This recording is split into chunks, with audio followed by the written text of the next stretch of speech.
on option one more time. He's got Jason Jarrett. He's across the 40. He's across the 50. The 40. He's going to score down to the 30, 20, 10. Touchdown, Milton, no flag. Smart football player, and he's carrying the ball again into the center this time, following his fullback, and he's broken loose. He came out of nowhere. He's broken loose, and he runs the ball. He pitches to Comfer. Comfer picks his way. Good hole there. He's still on his feet. He's down. He's got one man to beat. I don't know if Snyder can catch him. He cannot, and he's on a little bootleg action. Going to throw back to Ross. Marr misses. Ross. Oh, nice open field running. Ross is going.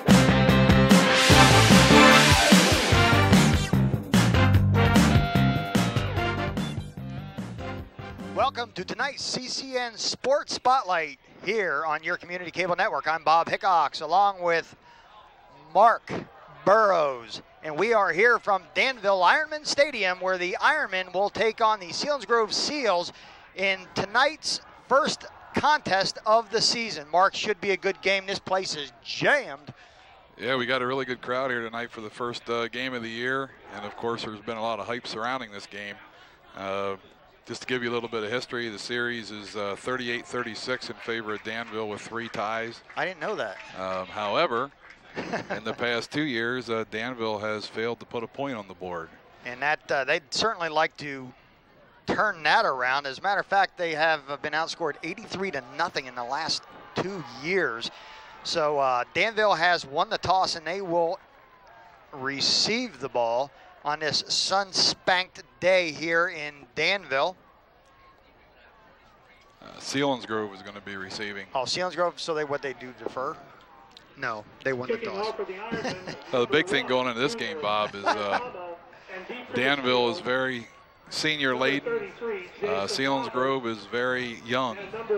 However, the program that Bill Scott and his troops have built in Selinsgrove, that might not really mean anything. Well, 3 years ago, it was a similar situation where Danville was loaded with seniors and Selinsgrove was loaded with sophomores and juniors.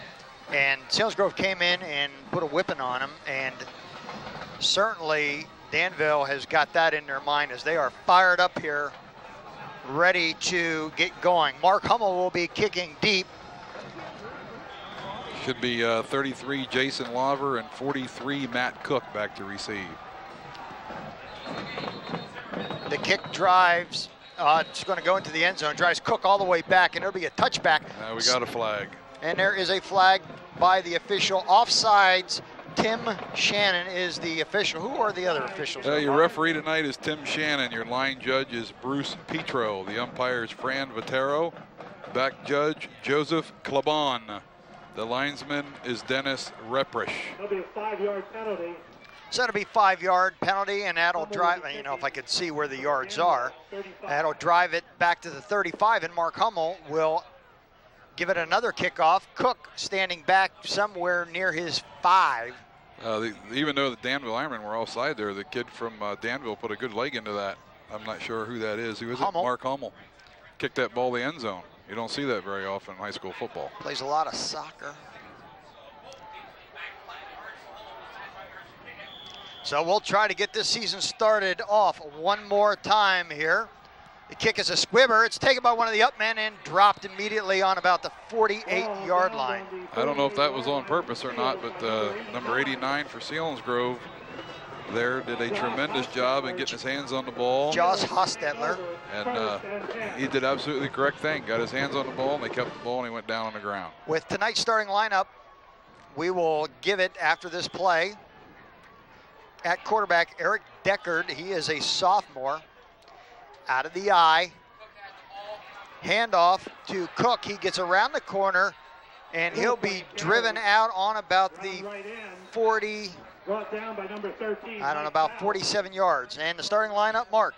For Selinsgrove at left tackle, number 72, Joe Knight, a 6'2", 227-pound senior. Left guard, number 73, Brad Beaver, 6'1", 233-pound sophomore. At center, number 76, Alec Mole, 6'1", 247-pound senior. At right guard, number 61, Ethan Moore, 5'11", 201-pound junior. Deckard will hand off up the middle, and he's still on his feet. He'll get the first down. And I believe that's Matt Cook once again. Hands off to Cook. We'll get down to, boy, not exactly sure where that is, Mark. They're about the 35. Okay, about the On the Ironmen 38-yard line. 38-yard line. Thank you. 1st and 10 on the 38. It'll pitch to Cook. Cook will try to get around the outside. Good tackle there by number 2, Andrew Cope. He slowed him down, and that'll be a loss of yardage on that. It'll be 2nd and 13. Finishing out your starters at right tackle, number 75, Kevin Wolmer, 6 foot, 269-pound sophomore. At tight end, number 89, Josh Hostetler, 5 foot 11, 198-pound senior. These guys get the plays in pretty quick. They sure do. Out of the eye one more time. Tim Shannon will call a timeout, an official's timeout.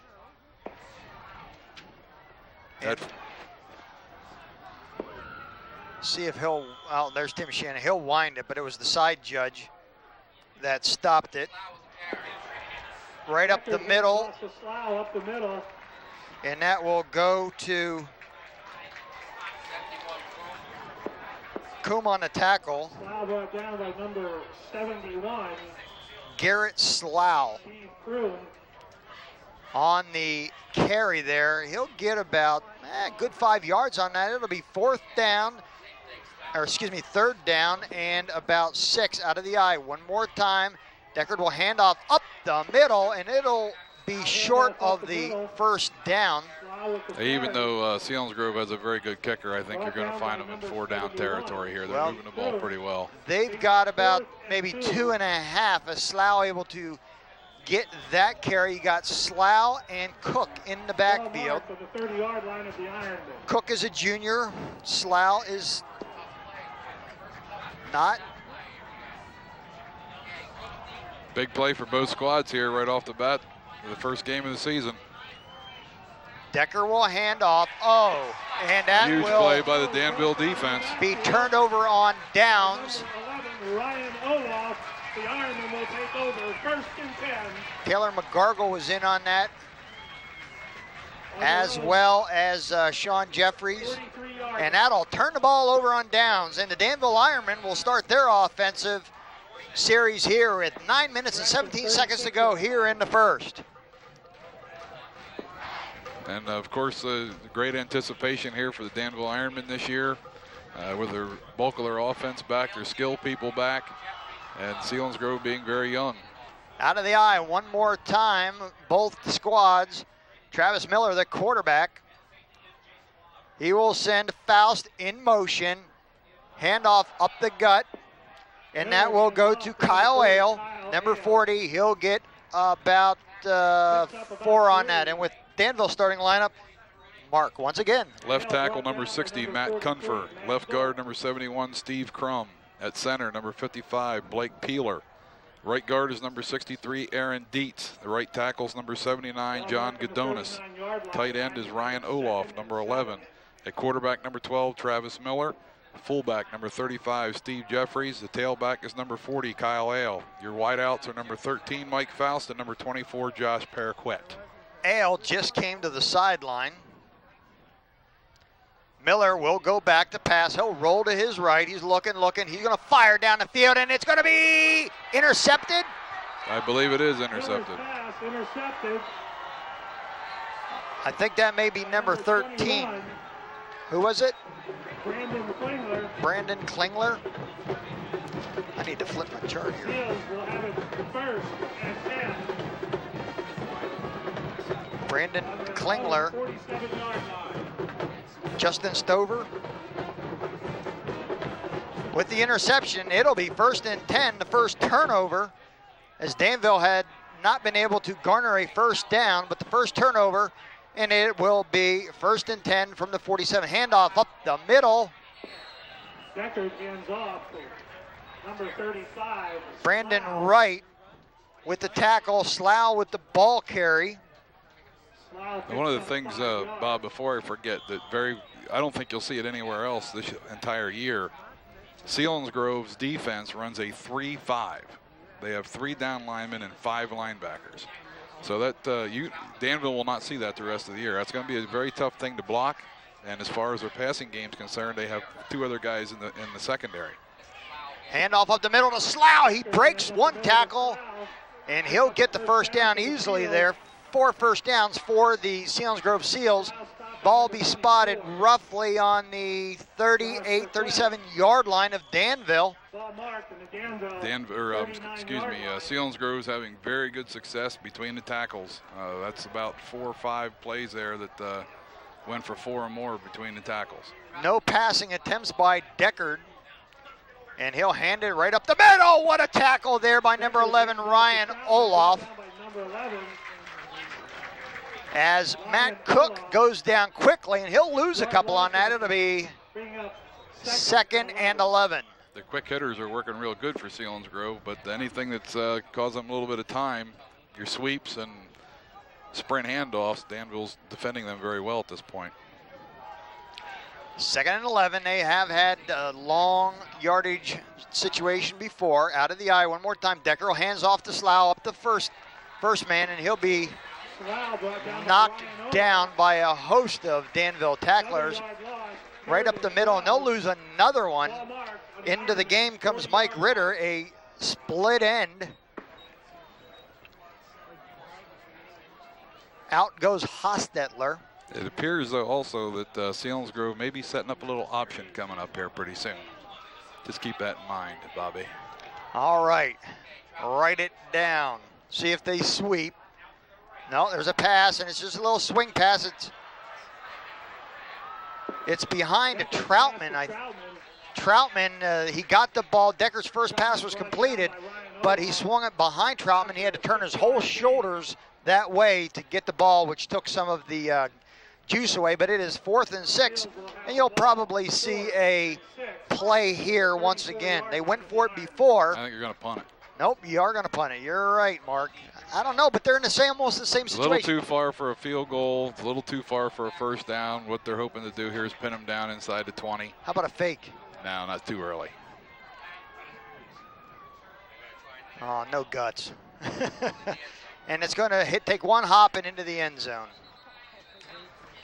And it will be a touchback, and Danville will take over 1st and 10 on their own 20-yard line. We have about 5 minutes and 45 seconds left in this scoreless first quarter. Bob Hickox along with Mark Burrows coming to you from a sunny Danville Ironmen Stadium. Beautiful night for a football game. Oh, I'll tell you, it's definitely short sleeve weather here. Danville had not been able to, the only first down they got was when they got the ball. Selinsgrove able to garner about 4 first downs, but they've turned the ball over, or they turned the ball over once on downs, and they punted this one into the end zone. It's 1st and 10 for the Ironmen on their own 20. Miller back, he'll hand off tackle. Miller hands off to Kyle Ale. Kyle Ale carrying the ball.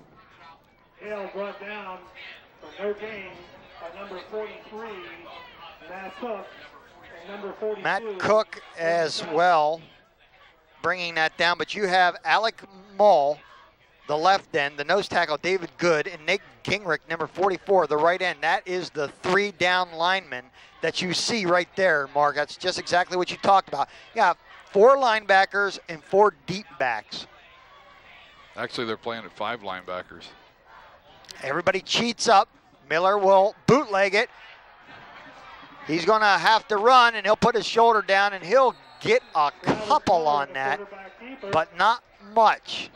It's going to be about 3rd and 6. Miller brought down by number 68, David Good of the Seals. Good as well as Troutman on that tackle. Troutman, the left end, as he just gets down. Danville unable to get it going here against this Selinsgrove defense. And one of the things the Selinsgrove defense allows their defenders to do is run. They can move around, they're not being blocked, and they can stun a lot off of this because they can afford to do that. Well, they'll spread the receivers out wide to the left, wide to the right, out of the shotgun. And that pass complete to Ryan Olaf, and he'll get the first down on that. He'll be across the 30 down to about the 34-yard line. I can start to see now some of the shadows start to come across the field, Mark. It's 1st and 10, Danville.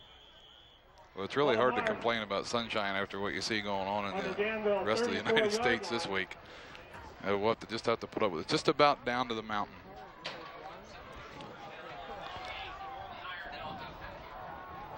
.351 to go in the scoreless first quarter. Miller, the quarterback, out of the eye once again. They will send Faust in motion. The linebackers snuck up there. Ale will get the ball, and the tackle be by Kyle Winey. I think it's going to take Danville a little time to adjust to this, even though they probably watched Selinsgrove on film and they've seen a 3-5 on paper. It's different when people are moving and you're trying to block them. That's a tough defense to block. It's also a tough defense to coach. Winey is the Rob linebacker. Not exactly sure what that means. Right outside linebacker. Oh, I knew that. Thanks.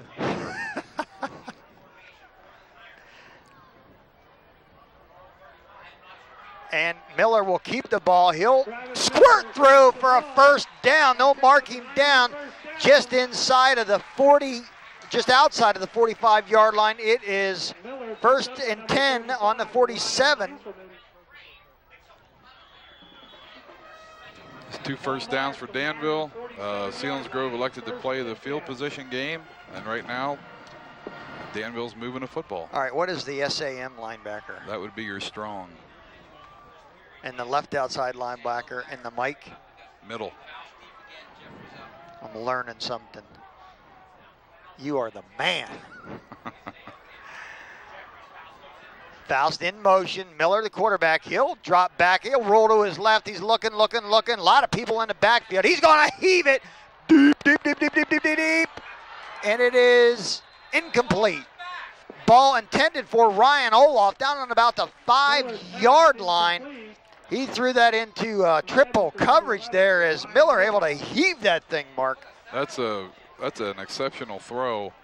When you ask a right-handed quarterback to roll to his left and have to turn and set his feet and throw the ball about 40, 45 yards. That was close in the secondary there, but everybody's going for the football. That'll bring up a 2nd and 10. That always gets the adrenaline flowing. Crowd flying there a little bit.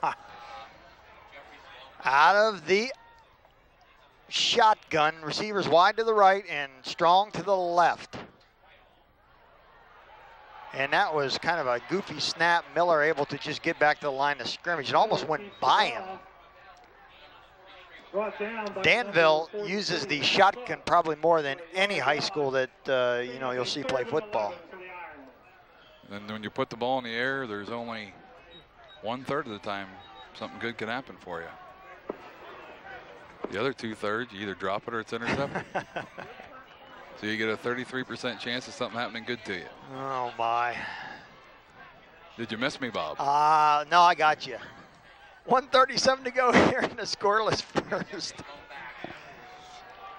Boy, if you are Miller, you're looking back there, and all you see is a sea of white in the backfield because you got 4 linebackers and 4 corners or safeties. Miller turns it up, and he'll get maybe 3 yards on that. It'll be 4th and 7. And they'll be forced to punt this thing away. 41. Winey in there on the tackle. Let's see who goes deep for Selinsgrove. Your punt returner, looks like they may put 2 kids back. Are there 2 kids back there? Punt returner, Klinger and Lawver. Yep. Well, I tell you, this is a great piece of work done by the Selinsgrove Seals football team. It's got everything that you need to know on it. We got depth charts. We got everything in there. It's excellent. And the ball will be kicked and down to, I don't know, where is that, Mark? We're about the 21, 22. 21-yard line. It's 30 seconds to go. 30 seconds to go here in this first quarter. We are scoreless. Huge game. Selinsgrove takes over, 1st and 10. And they'll be running out of the eye again. And can you move your arm over a little bit further so I can see too? Lawver will get the ball, and he'll get a couple on that. 24 seconds. They may not get another play off here, Mark. It'll be 2nd and about 9. And that will be the end of the first quarter. We are scoreless here in Danville. Danville 0 and Selinsgrove 0. They'll just run her off to the side. 3, 2, 1. Stay with us. We'll have more second quarter action when we return after this timeout.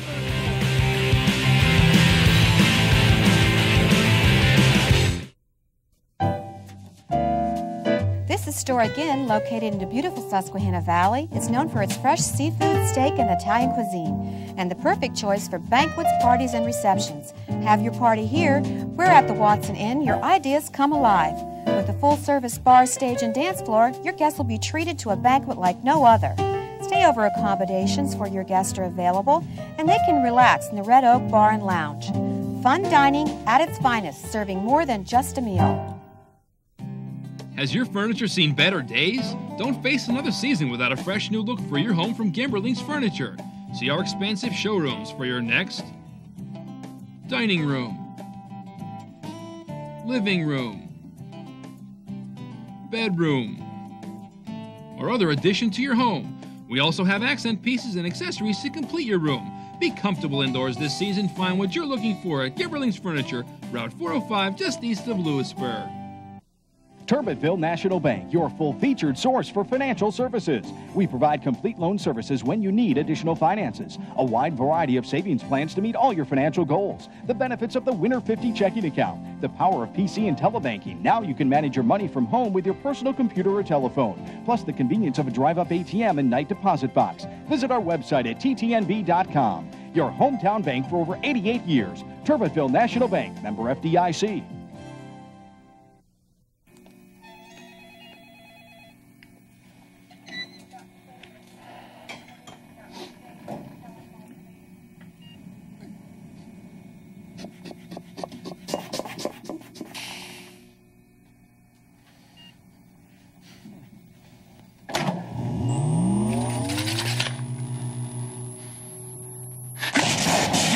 Try all you want, but nothing can replace the rush you get from a Kawasaki Ninja. It is 2nd and 9 back here as they'll be working in the shadowed end of the field. Looks like Slough up the middle. Decker hands off up the middle. The number 35. And that'll bring up a 3rd and about Brought down by 2, maybe 1.5. About 1.5, yeah. Selinsgrove having some success between the tackles. I look for them to stay there. I don't think they're going to go wide here. And Bill Scott's a very smart coach. He's got a sophomore quarterback in there. Going to take a little break in time.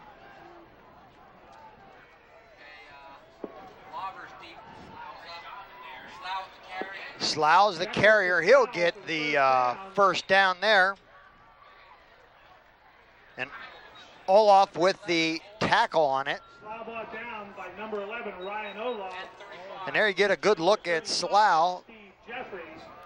And the field is getting a little bit easier to see, Marcus. The sun is almost to the top of the mountain there, as most of the field on the, I guess that would be the south end, is mostly in shadows.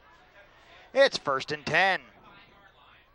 Decker will hand off up the middle, nothing doing there. And basically, Danville saying, we know you're not going to throw, so if you're going to beat us, you got to beat us up front. And until they spread things out a little bit here, as far as Selinsgrove concerned, I think it's what you're going to see most of the night. Sooner or later, Coach Scott's going to have to let this kid throw a little bit. But again, he's a sophomore, and it's going to take a little breaking in time. Well, they'll bring him up the line. Once again, receivers wide to the right. Right up the middle to Lawver. Lawver will get to the 38-yard line. Brought down by number 80. And it'll be 3rd down and about 7. And there you take a look at Ryan Olaf calling the signals, getting the signals from the side, and we've got a timeout here. Had an official's timeout for something. Ball marked on the 38-yard line of the Seals will be 3rd and 7. And Tim Shannon out there in the white hat.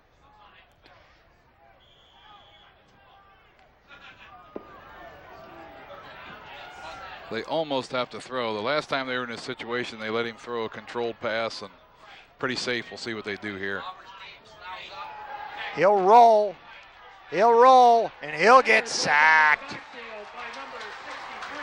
Good sack there by Josh Hutchinson. It looks like Danville's running a 3 down front defense too. I really wasn't watching that close, to tell you the truth. Well, that is a loss of about 7 on that. It'll be 4th and a bunch, and you're going to see a punt here. Deep for Danville will be Andrew Cope and Mike Faust. Heinzelman to kick it off, or to punt it. He'll be standing on his own 16-yard line. Good snap. All the time in the world. Good high punt. There's going to be good coverage on this one. Somebody going to call for a fair catch. Takes one hop and goes the other way, and then it'll be knocked down at the 36-yard line. It'll be Danville's ball, 1st and 10 on the 36. I think one of the things too with Danville, when you play a 3-5 like Selinsgrove is playing, and even if you're rush 4 and they're trying to throw into 7 guys, that's a pretty tough thing to do. Well, Danville will try to get the offense going one more time. They haven't been able to get across the 50 mark. Either offense has really gotten anything going. This has been a defensive struggle. And it is the first game of the year. We'll bear that in mind.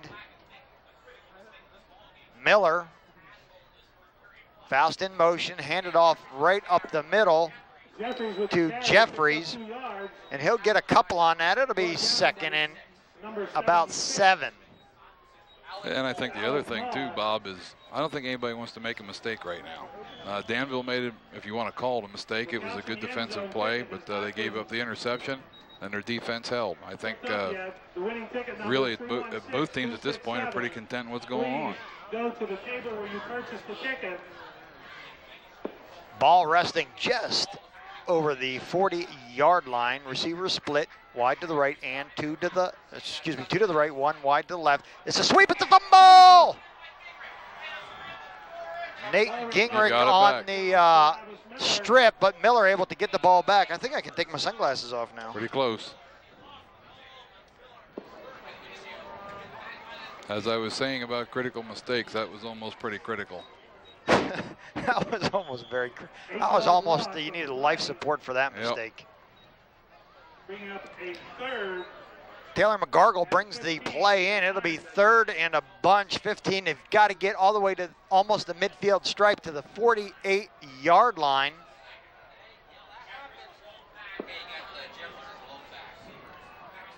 Jeffries in the backfield. Here comes the blitz. Miller bootlegs. He's going deep, and it's blocked at the line of scrimmage. Number 43, I believe. Yes, 43 was on that knockdown. And that 43 is Matt Cook with a knockdown. And Danville finds themselves deep in a hole, and they'll have to punt it on out of here. Well, again, both defenses are holding, and Miller, the quarterback, is also the punter. Brandon Klingler, number 33, Jason Lawver. Lawver and Klingler. That kick almost goes straight up in the air. It's going to come down on about the, it takes a good Danville bounce to the 40, and they'll down the ball right there on the 40. It'll be 1st and 10, Selinsgrove Seals on the 40. This game is very reminiscent of the way that it was before, as both teams almost went into the halftime scoreless. And we've got about 7 minutes to go and no score, and neither team able to really mount a good drive. Selinsgrove has been down to the 30-ish yard line a couple of times, but they have been unable to do anything once they got down there. Lights are on here at the Danville Ironmen Stadium. Hand off to Slough up the middle. He'll get maybe one on that. And again, like I said, 2nd and 9. There you see the lights in the stadium, and it's kind of the sun and all that stuff. It's just a beautiful night. Any night you're playing football is a beautiful night, huh? That's correct. 2nd and 9 for the Seals on their own 41-yard line. We've only saw the quarterback. Well, there's the second one, and it's going to be overthrown. That ball intended. For number 89, Josh Hostetler, as Decker didn't get enough on that. He had a lot of time to throw it, but and Hostetler was open. Yeah, he had a couple steps on his defender. And again, I think that's what Selinsgrove is going to have to do. They're going to have to spread this thing out a little bit and a little bit more wide open. This could easily be this type of a game all night long until somebody does that. 3rd and almost 10. Troutman and Heinzman in the backfield, and they'll try to run it up the gut there, and they'll get another one. This Danville Ironman defense doing a great job of gang tackling right at the point of attack, and it'll force Selinsgrove into another punting situation, Mark. Yep, and that's big for Danville as long as they can hang around. But actually, as we said in the beginning, Danville is very senior laden. Selinsgrove is extremely young, and I would say as long as Selinsgrove can hang around. Yeah, I'd agree with you on that one. It's in their favor. Faust and Cope back to receive Heinzelman's punt, and it will be stopped here, and the flag on the play is what? See what Tim Shannon says. I think Danville may have 12 guys on the field.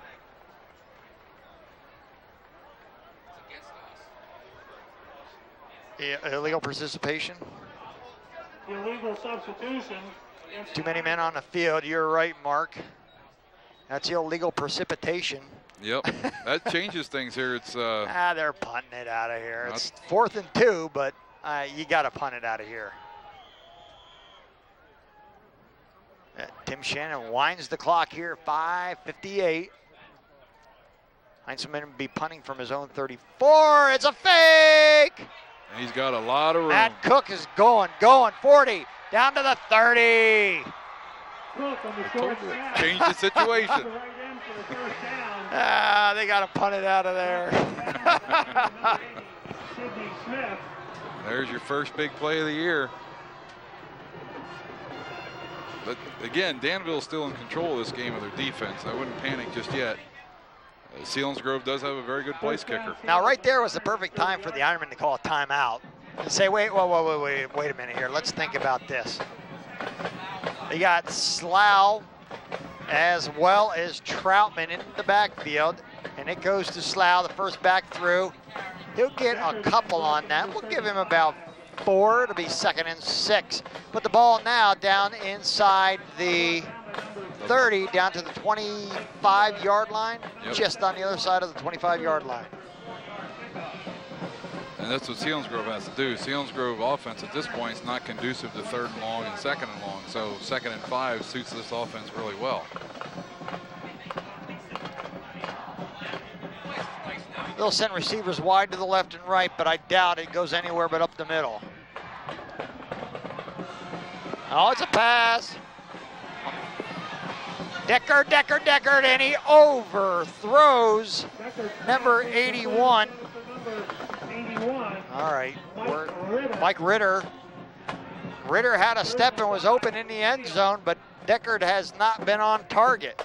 That's actually not a bad throw in that situation because the only kid that could catch it was Selinsgrove's kid. So that's not a bad throw. They still have a hold of the ball, 3rd and 5.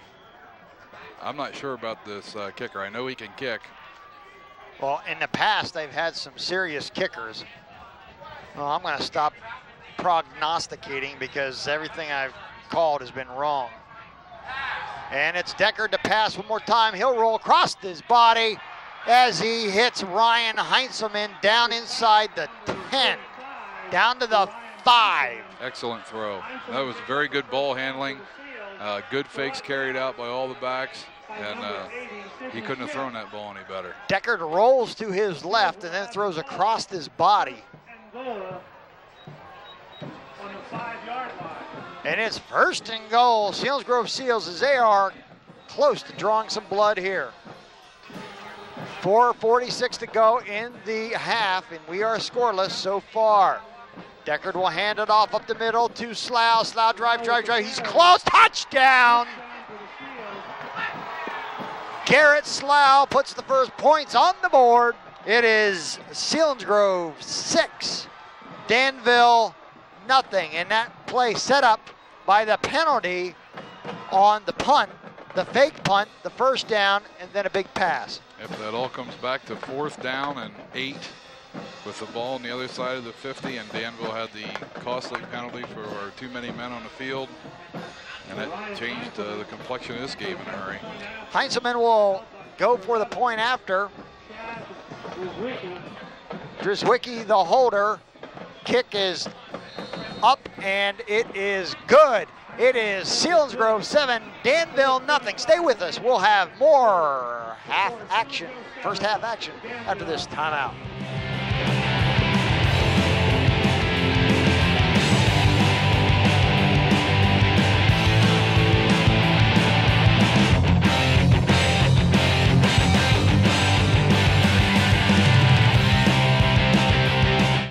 Vogel's Cleaners is very proud to be the 2005 Player of the Game hat sponsor. In honor of celebrating our 80th year, we are having our 20% off sale. Each month, 1 or 2 items of dry cleanable clothing will be on special. Be sure to stop by or call to see what's on special each month. And congratulations from Vogel's Cleaners to all recipients of the Player of the Game CCN Sports hat. Something fantastic is still going on at Bill Mark's Auto Sales. Not only does Bill give a 5-month, 5,000-mile bumper-to-bumper warranty, Bill has more 4-wheel drive pickups, quad cabs, crew cabs, SUVs, vans, and cargo vans than any other dealer in the area. Over 100 vehicles to see at one location. Every vehicle comes with Bill's 5-month, 5,000-mile warranty. So why not steer your way into the home of Central Pennsylvania's largest independent dealer, Bill Mark's Auto Sales, Route 15 north of Lewisburg. Milton Transportation would like to present the following public safety educational ad. Large commercial vehicles require a lot of additional space to make turns safely. Here you will notice the truck must go to the driver's extreme left to make the right turn. Many times, cars drive into the no zone area and find themselves in a squeeze play. Avoid this by using common courtesy. When you see a truck going wide to the driver's left with a right turn signal on, please stay back until the truck has turned safely. A 30-second wait can prevent an accident or an injury. Lane Leather Furniture breaks the mold with sleek lines, updated contours, and softer textures. Lane Leather will fit into decors ranging from urban contemporary to American traditional to the southwestern flair of the American ranch. Leather furniture will make a true fashion statement. Sometimes that statement is bold and sophisticated, and other times rustic and cozy. The addition of Lane Leather will transform your home into a haven of comfort. We invite you to browse Hoover's Furniture Galleries and Warehouse for all your furniture and accessories. If you live, work, or worship in Northumberland or Union counties, you can now join the money-saving financial services available at the new Community Credit Union. The staff are dedicated to providing their members with low-interest loans, personal service, and a lifetime of benefits for you and your family. Located on Route 45 in Montandon, with easy access drive-up window and a convenient 24/7 ATM. Come meet the staff and join today. New Community Credit Union on Route 45 in Montandon. There you see Coach Wynn was talking to Miller. Miller's walking away. Wynn looking up for a little help there, but and there on the other side, that is not Bill Scott talking there. There's a lot of game left. I mean, Danville just has to realize that even though they're down 7-0, they have 2.5 quarters yet. The game's not over by any means. You know, one big run back and bam. All it takes is one big play. That's what happened so far. Selinsgrove had one big play. Faust and Cope back deep. They're standing on their own 7-yard line. Heinzelman will tee it up and kick it off from his 40. That touchdown coming at 4:35. And the touchdown definitely as a result of a penalty on the Ironmen.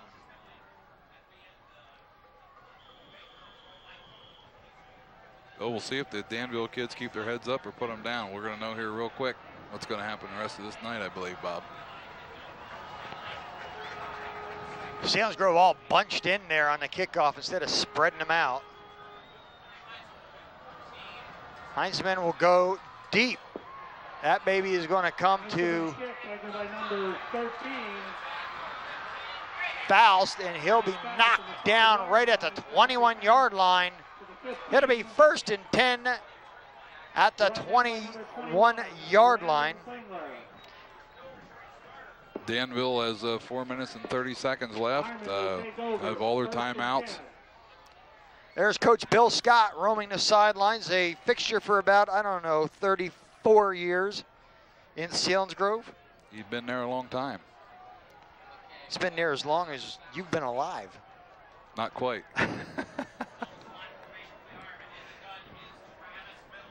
Miller will come out of the shotgun. Oh, and that snap was at his knees, and he's just going to pitch it to Faust, and Faust will be able to turn it into a nice gainer. That was a heck of a run by Matt Faust there. Or Mike Faust, I'm sorry. He did that all on his own. That was almost a blown-up play, and that was a really tough run. Well, that'll be 2nd and about 2, but that out of the shotgun was snapped right at Miller's hip. And he just pitched it. Probably Faust was like, where did this come from? They're out of the gun once again here, getting towards the end of the half. Out of the shotgun now and a little high. He goes back. And he's got Olaf right outside of the 30, down to the 34-yard line. That'll move the sticks here, Mark. We'll stop the clock, 1st down, get the chain set. 3:38 to go. I'll tell you that I'm old enough to remember Bill Scott being at Warrior Run. Man, and I thought I was old. 33-yard line. I am, after all, considerably older than you. Yes, you are. I was telling you before the game, this is my 13th consecutive CCN year. You're almost at John Madden status. I am. Boom. And it is 1st and 10. Miller will keep it up the middle. He'll get a couple, and he's able to fall forward on that mark, and he'll be down at the 36-yard line. It'll be 2nd and about 7. And Mr. Faust is down on the field. And we will have a timeout here for injury at 3:03 to go. And that will give me an opportunity to do something if I only knew what it was. That'll give me the opportunity to say this CCN Sports presentation is brought to you in part by Vogel's Cleaner, our CCN's 2005 Player of the Game hat sponsor, Turbinville National Bank, Milton Transportation, Standard Journal Newspapers, Bill Marks Auto Sales, Fetters Jewelers, the new Community Credit Union, Comcast Sportsnet, Kurtz Kawasaki, the Danville News, Domino's Pizza, which has 2 locations, one in Milton and one in Lewisburg. Did you know that, Mark? Yeah, yeah. Gemberling's Furniture, and our good friend Marlon down there, the Watson Inn, Klinger Lumber, Sovereign Bank in Danville, Lewisburg, Milton, and Watsontown, and Fox Sports Pittsburgh. And we are going to take a timeout here because there is no movement on players. Stay with us. We'll have some more action after this timeout. I want you to take Lenny out, show him the ropes. Oh, come on, Bob. Son, you're gonna learn how to be a shark. Sharks are coming to get me! Oh! My Lenny is a killer. Cold-blooded killer. Look at him. Hi. Oh, no. You're blowing it, man! I'm a vegetarian. This is no time to act crazy.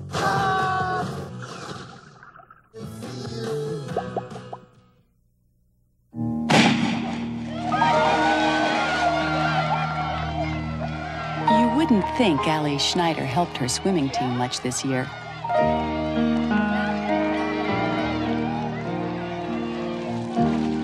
After all, she didn't win a single race.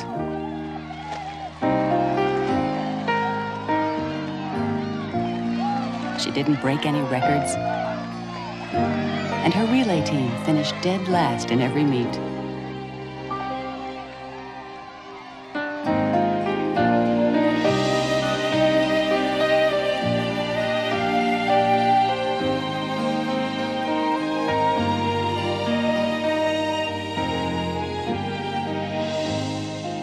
But Allie Schneider made a real splash simply by finishing every race she entered. Whatever you do in life, just do your best. From the Church of Jesus Christ of Latter-day Saints. There you get to see Mike Faust taking a breather, taking that long, slow walk off the sideline as he got hammered down there.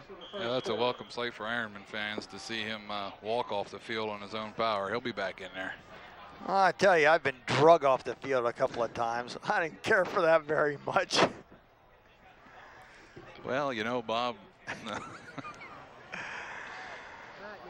You know, I still remember some of those hits I took.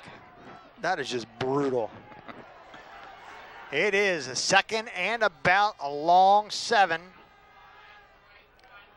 Up under the center, it looked like the blitz was coming. Up through the middle goes Steven Jeffries, and he'll get the first down. Move the sticks up to the 46-yard line. Well, they ran right where the blitzing linebacker came from, and obviously made out pretty well there.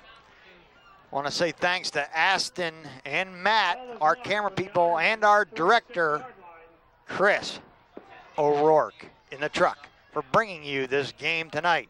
One more time, they've got 2 minutes to run with. Ailes slips on the 45-yard line, and they'll mark him just shy of the 45, and now he's looking for a little help. And that looks like an ankle or a knee.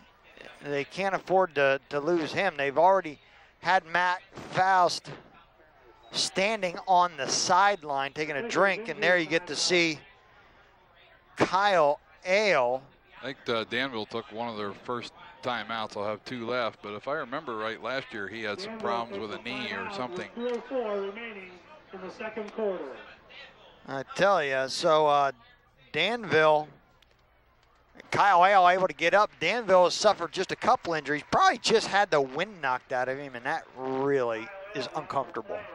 Down to almost 2 minutes. And there you see Kyle Ale on the sideline. It'll be second and 11 here as Ale slipped down. Probably just did when he slipped down, knocked the wind out of himself. I was down on the field before the game. The field is in excellent condition, all except for a little soft in the Selinsgrove side end zone. The opposite end of the scoreboard is a little slushy down there, but everything else is in very fine shape. Miller once again out of the eye. He'll be rolling to his left. He wanted to throw. Now he's in trouble. And he's going to go back the other way to Ryan Olaf, who's cutting it back towards the middle. He'll cut it back again. He's across the 50. He's down to the 45, down to the 43-yard line. It'll be a first down. Depending on the spot, it looks like a first down for the Ironmen. The important part about that play is he got out of bounds. Stops the clock at what? 1:48, and they still have 2 timeouts left. I don't know if that was by design. It looked like it had a... I don't know if that was by design. I don't know. There was a wall set up there on the right-hand side, though. As a screen? I don't know. That's the weirdest looking screen I saw. I'll give you that, but I never saw a wall like that set up on something like that before. Well, it will be out of the shotgun once again. $1:46 left. Danville behind. Oop. Travis Miller to Olaf once again, and he'll get stopped at the 42-yard line. And Coach Wynn's calling for a timeout. They're going to only have 1 timeout left after this with 1:32 to go. So they're either going to have to work the sidelines or throw the ball deep. The only way they're going to stop the clock is to get out of bounds or an incomplete pass. Well, we were talking before the game that Selinsgrove had 3 seniors on the starting lineup for the offense. And Danville had every senior but 2 on the starting lineup for the offense. So you can just see the difference in the classes on both teams. Again, one a sophomore and junior-laden team, and the other one a senior-laden team. And Bill Scott's been in that position before, Mark, where he brought in a young team, was able to beat Danville. Oh, and you know, Bill Scott and his crew over there have built quite a program, and winning is contagious, just like losing is contagious. And these kids from Selinsgrove know what it takes to win. And you know, they're starting 4 sophomores on offense, 2 or 3 juniors. One more time out of the gun here. Miller takes a good snap. He's going deep. He's looking deep. He's rolling. Now he's in a little bit of trouble. He's going to turn it upfield. He's across the 40. He's at 35. He's down across the 30 and down to the 25-yard line. And again, the important thing is he got out of bounds. There you see Travis Miller. That was a very impressive run, and he knew what he had to do. I'm hoping he knew what he had to do. He got out of bounds, stopped the clock. We're down to 1:21, and they're inside the 30. The best drive so far for the Ironmen, as they have done the work, the 2-minute drill to perfection, working both sidelines pretty hard. Mike Faust, number 13, checks back into the game after the injury at tailback, so he's back in there. One more time out of the eye. That time they'll pitch it to Faust. He's got a blocker. He turns it up the middle. He's across the 35 down to the 32-yard line. Put his hand right on Steve Jeffrey's back, and that's what you want to do. The fullback, the blocker, and able to get up there, and Danville calls their last timeout. Yep, they just burnt their last time out. They're at the 23-yard line. They still have 1:12 to work with, Mark. And now they're really going to have to be cognizant of where they're going to put the ball in play at. They're going to have to use the sidelines or throw into the end zone. Or, hey, aren't they in my seat? Yeah, that was our couch. That's right. That's our seat down there. We'll have to get them out of there. They won that. To sit down there as the VIP seating, but they told us that was ours. We were supposed to sit down there because we're VIPs. That's right. We are VIPs. Just ask us, we'll tell you. Another thing Danville can do here is if they're going to run the ball, they're going to need to call more than one play in the huddle here, so they can get back on the ball and run 2 plays instead of spending 20, 25 seconds in the huddle. Well, Miller will go up. He'll be the under the center. A single setback is Jeffries. He's going to drop back to pass. He's got a little outside pressure. He steps up. He fires to the end zone. Incomplete, but I believe that is a flag on the play. No? That's a towel for somebody. Towel. Yep, that's a towel off of Faust, but he let him. And Faust had the ball on his fingertips. That was missed by about a 1.5 feet. That was about as close as you're going to get without a catch. Now they got to worry about getting a first down. It is 3rd and 6. And there's Hummel on the sideline, and he is working on warming up his leg for a field goal attempt if need be. They need 6. Here comes the blitz. Miller's going to roll out. He steps up. He's got it. If he runs, he goes to the sideline, and he is knocked out of bounds. And he picks up the first down. And very good job there by Miller, the senior, as he's able to pick up the first down and get out of bounds, stop the clock with 56.1 seconds left on the board. There's Coach Wynn. That play is Jeremy Wynn. That's as good as a completion. Now they're all the way down to the 11, and again they have plenty of time. What are you running? Something here? Something to the wide side or something to the short side? Well, you're going to throw to the sideline or put it in the end zone, unless they've called 2 plays in the huddle if they're going to run the ball. Here comes a blitz. You're going to throw one more time into the flat. They got to get on the ball. They got to get on the ball. Mike Faust will get it down on about the 10. They cannot stop the clock. They better get up there and have a play called. They've got 38 seconds to go. Can he down it?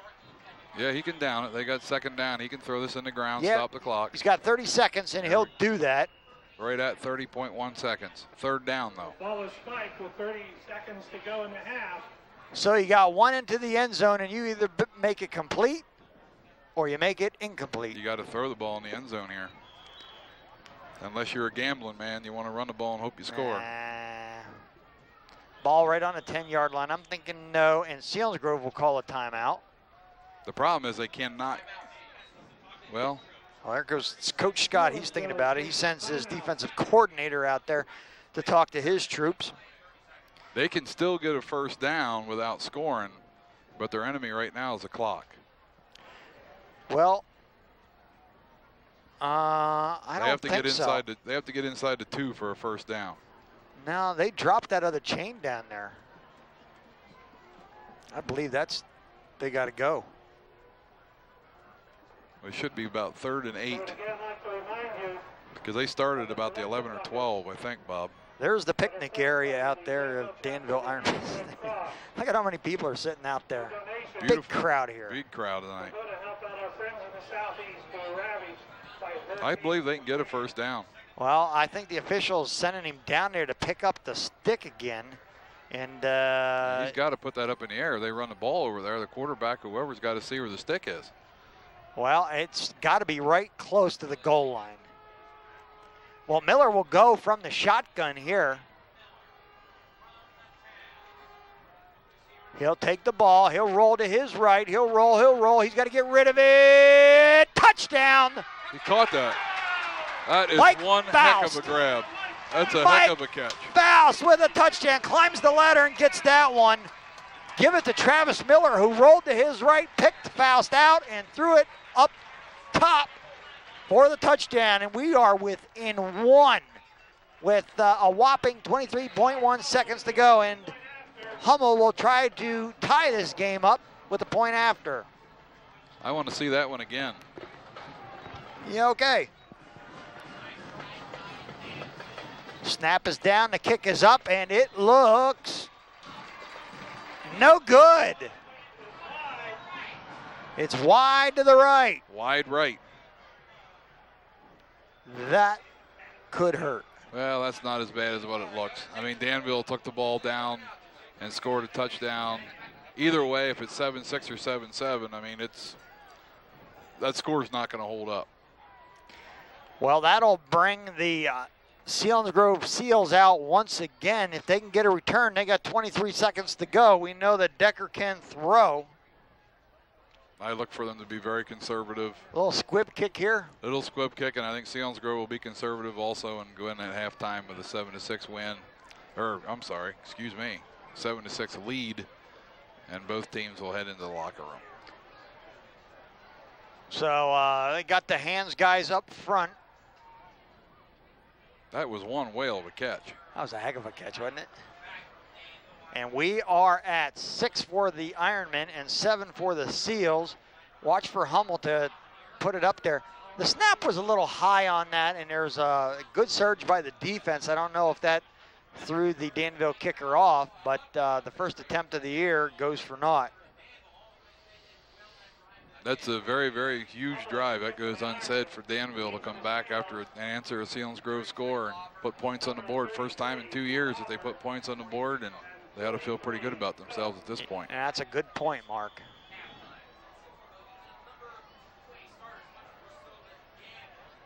Well, no, they kick her deep. That'll be Cook. He escapes once, but he won't escape twice. And he'll be knocked right down at the 26-yard line with 15 seconds to go. You taking a knee and getting out of here? I think they're going to, if they don't take a knee, you're going to see that little quick hitter up in between the tackles. Just one quick time? Yeah, you never know. It doesn't hurt to give a quick hitter up there and see what happens. Kid could break one. It's happened before.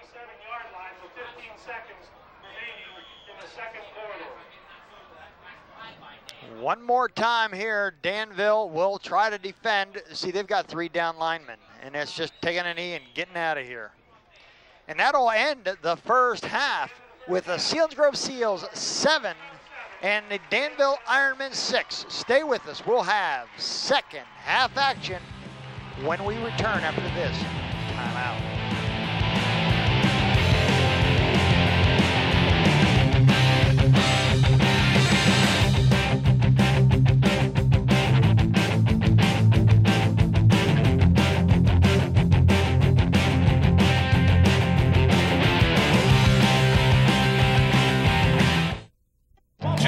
2 out. The Pirates down 4-2 here in the ninth.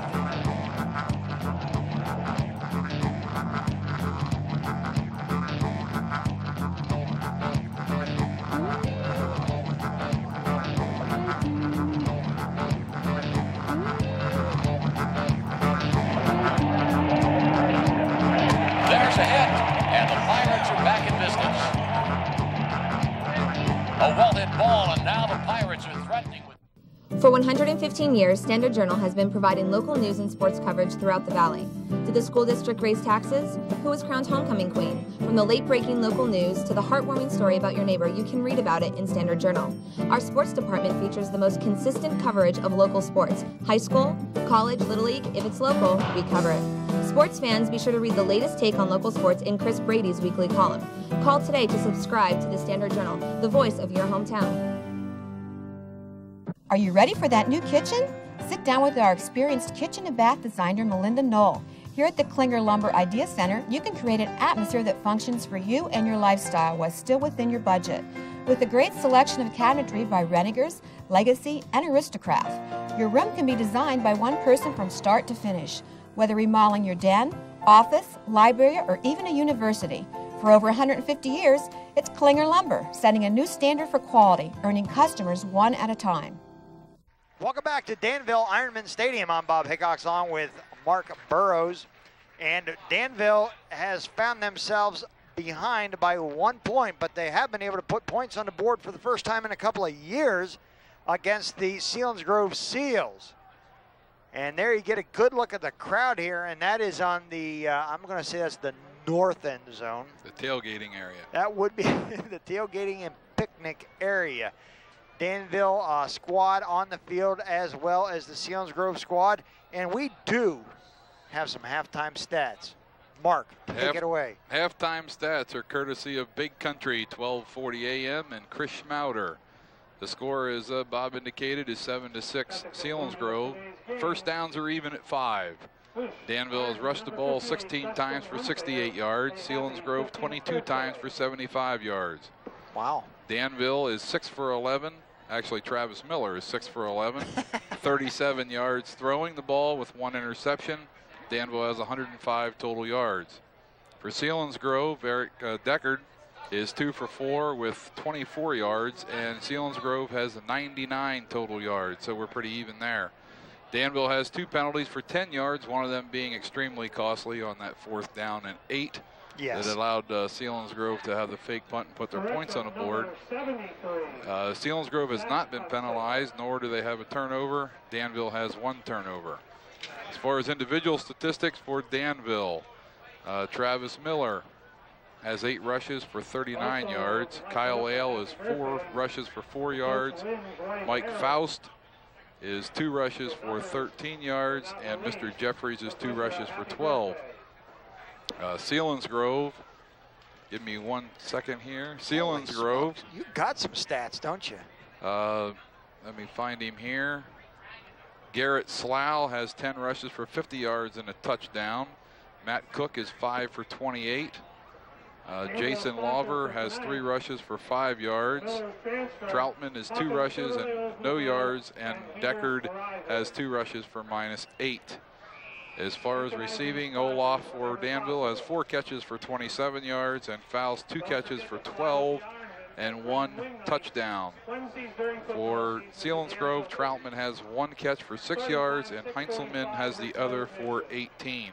And again, we want to thank Big Country 1240 AM and Chris Schmauder for those halftime statistics. And Jack Burns, his partner there, Big Country. Good crowd here, and we expected a game like this. Both teams playing the same defense, that 3-4-4. I think one of these two teams is going to have to. Yeah, I'm sorry, I was taking a drink. It's a little warm in here. Both teams are going to have to throw the ball, which they started doing there in the second quarter. And one of the biggest differences of the game so far is Travis Miller's ability to run the ball and not really make a mistake. He had some very crucial runs near the end of the second quarter that got him first downs and also got him out of bounds, so they didn't have to use timeouts. And they used their timeouts wisely and scored with 30 seconds to go in the half, which is pretty impressive. Looking through the program, if you take a look at these 2004 statistical leaders for the Selinsgrove Seals, all those names gone. Lawver, Pope, Shuck, gone. Take a look on the other side. You got Ale, Miller, Sanders is gone, and you almost have some of the same guys back for the Ironmen, but on the other side, you don't hardly have any, and that's what we were talking about. And Selinsgrove has actually done a pretty good job here with their young players. One of the officials, Joe Claybon, that's a former Warrior Run coach, pushing everybody back. Yeah, he gets like that once in a while. I think Selinsgrove's got to feel really good about being up 7-6. I mean, they really haven't. There's our helicopter coming to get us. I hope not. Well, no, that's probably life flight, but Yeah. I thought it was our ride after the game, because we are VIPs. Selinsgrove has to feel pretty good about being up 7-6, given the talent level, not the talent level, but given what's returning back for them. They have a lot of young kids playing their first varsity football game, and Danville, on the other hand, has to feel pretty good about driving the ball down the field and putting that last score on in less than 2 minutes. Got a new kicker out there.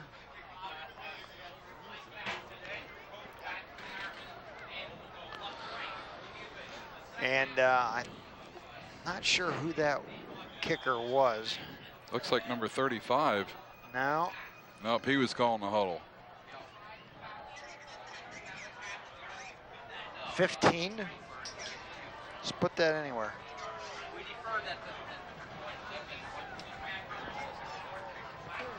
Kick is up, and it'll be taken by Cope, and he'll hand it off to Faust. He's across the 20. He's across the 25, the 30, the 35, and he's still on his feet down on the 39-yard line. Good run back. Yeah, good place for to Mike set up Faust. Shop. Gives them good field position to set up shop here, and I'm a big believer in this is where games are won and lost in the first drives of the third quarter. How come this always happens? That was number 15 that kicked off and not on my chart. Maybe he's a late entry. Could be a late entry. Could have changed jerseys. 23-yard return. And the well, the little kid that was supposed to get the tee sort of forgot he was supposed to go get the tee. Go get that. They'll wind her up here, and Travis Miller will call signals once again out of the eye. There you get a good look at Miller. Widen it out to the backfield. Handoff up the middle to Jeffries. He's across the 40 down to the 42-yard line. It'll be second, and we'll call it 6.5. Jeffries picks up 3.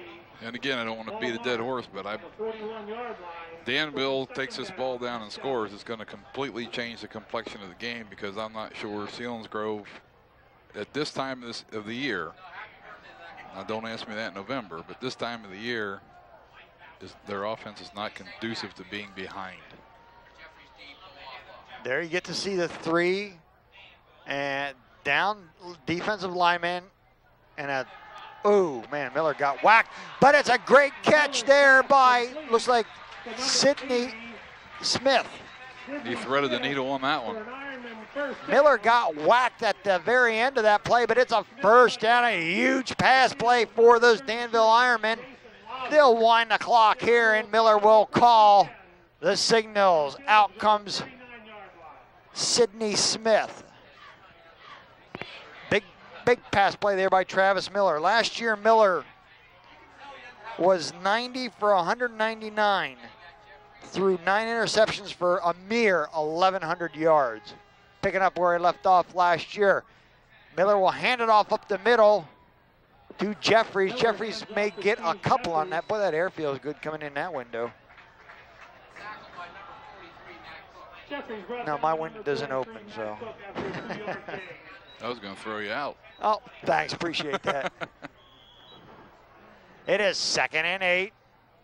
Smith comes back into the game, gives a signal to Miller. There's Coach Scott roaming the sidelines after that big play, trying to see his young defense hold this experienced Danville Ironmen squad.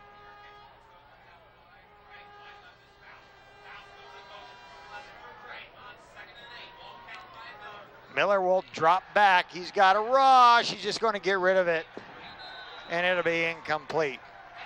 A lot of pressure there by number 43, on the 37-yard line. Matt Cook. Yeah, he was in his kitchen real quick. We have a Ford Explorer with their lights on. Actually, to tell you the truth, that was really close to being grounding. I don't think there was anybody out there from Danville at all. I didn't see much except the Danville sideline, so, you know. And that brings up a 3rd and 8. I mean, he didn't take the sack, which is a good thing, but he also, that had to be close. Out of the shotgun. Miller will take the snap. It's a pitch the other way to Mike Faust, and he is not close to the first down, but as you said, Mark, there is a flag on the play. That might be a block in the back.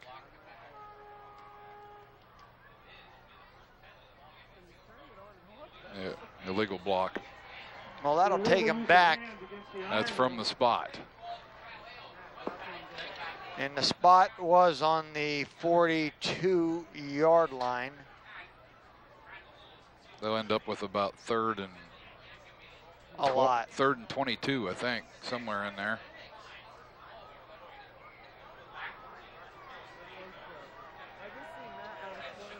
Ten yards from the spot. Ball marked on the 49-yard line. Ball in Danville territory. It is 10, almost 10, 20 yards, 22 yards, just like you said, Mark.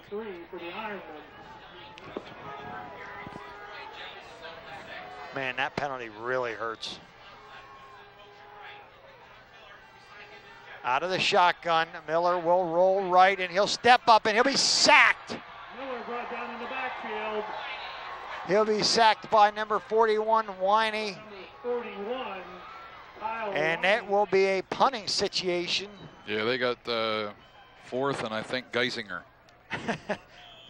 They got to get it all the way to the 30-yard line. Loss of 7 on the play. Miller back to punt for the Ironmen, deep to the Seals. Klinger and Lawver back deep. They're on the 20-yard line. They'll step up. No pressure. Miller, nice punt high. Good coverage. It'll be taken by Klinger. He'll escape one tackle. He's across the 35. Still on his feet across the 40, and he'll be knocked down at the 46-yard line. It'll be 1st and 10 for the Seals on the 46-yard line with 8:34 to go. Very nice run back, and he picked up a couple good blocks there. And again, now we see Selinsgrove first time in the 3rd quarter with the ball.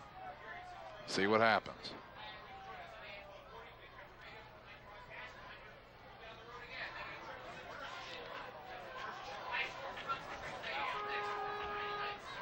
Not a very huge defensive line there for the Ironmen, but they are quick. Showing blitz with all the defense. Handoff up the middle to Slough, and he'll get a couple on that. And again, there in the first half, they were very successful with those quick hitters inside the tackles. Taylor McGargle with the tackle there for the Ironmen. It'll bring up 2nd and 8. Bring up a 2nd and 8 for the Seals. Quickly up to the line. Out of the bone. Handoff up them. Nope. Not exactly sure what that meant. I think that was that option I was talking about. They were trying to set up earlier, and it got blown up by good penetration from the Danville defensive line. And he didn't have a chance. That play really didn't have a chance to develop. Well, had they given it to Slough, he would have had a couple of yards on it. And we're almost forcing young man Deckard here to throw the ball with third and about 12. Wide outs to the left, out of the eye. Deckard will go deep. Is out of bounds. That pass was intended for Mike Ritter, and he was out of bounds. Wasn't even close. And that's not to take anything away from Danville's defense, but one of the things that this young quarterback's doing, again, on that throw, there's only one kid that could caught that ball. Got to throw it to the outside. And that was the Selinsgrove kid. Number 13, Mike Faust. Number 2, Andrew Coe. Well, if they don't fake it here, which I doubt they will, that was a very quick 3 and out for the Danville defense.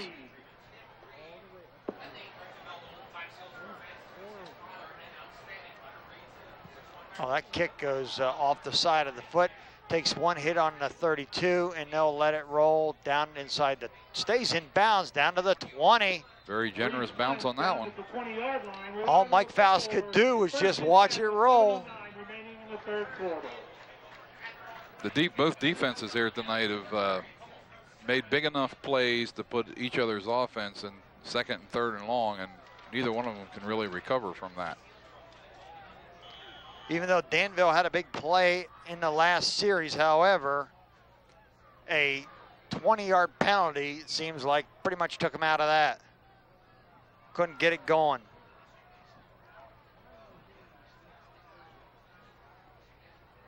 Yeah, they're looking at 80 yards for a score here. 7:09 to go in the third quarter.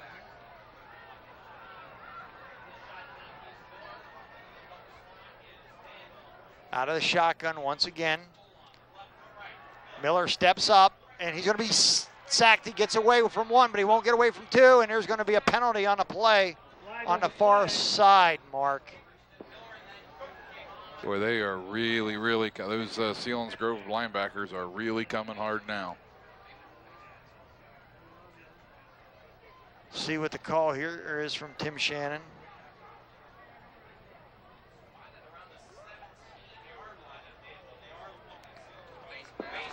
Face mask against the Seals. Oh, that's a very fortuitous penalty. I thought I saw that, actually, to tell you the truth. His head went down pretty quick, right as he was beginning to be sacked.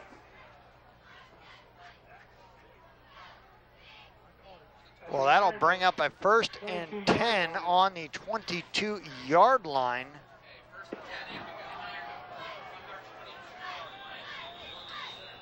And is there an official's timeout? Well, let's go ahead and get the chains in the right spot. How about that? Yeah, 1st and 8. I was going to say, because a 5-yard penalty does not give you a first down. 15-yard penalty, flagrant face mask will give you a first down. A 5-yarder doesn't. Miller will pitch to Faust. Faust tucks his head, and he'll get up close to the 24-yard line. It'll be 2nd and 6. Heinzelman on the tackle there, and is that Snyder? Number 80. Sidney Smith. Man, the Ironmen have been going down left and right. You know, it is hot. It could be cramps. But I did see Kyle Ale on the sideline with his left knee taped up. If you guys on the camera could pan down to the left, you could see Ale standing along the sideline there as Smith gets down on the field. It looked like he got rolled up on this particular play. That looks like either an ankle or a knee there.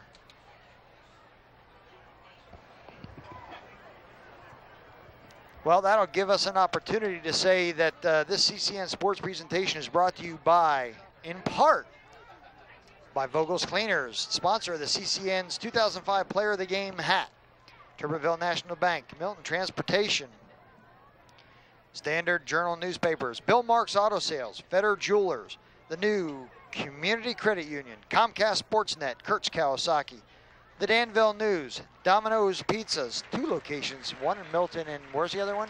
Lewisburg. Very good, you pass. Gemberling's Furniture, the Watson Inn, Klinger Lumber, Sovereign Bank with offices in Danville, Lewisburg, Milton, and Watsontown, and Fox Sports Pittsburgh. Smith comes out and he'll take a seat. There you get a look at the Milton, or excuse me, the Milton. Where am I at? The Selinsgrove coaching staff.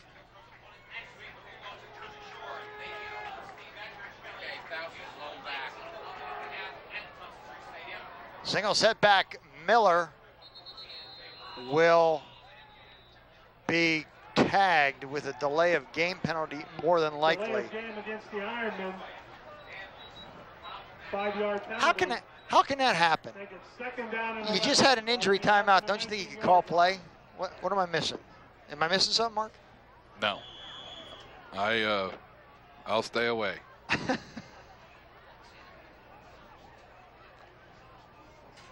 Well, that hurts him. It is now a 2nd and 9.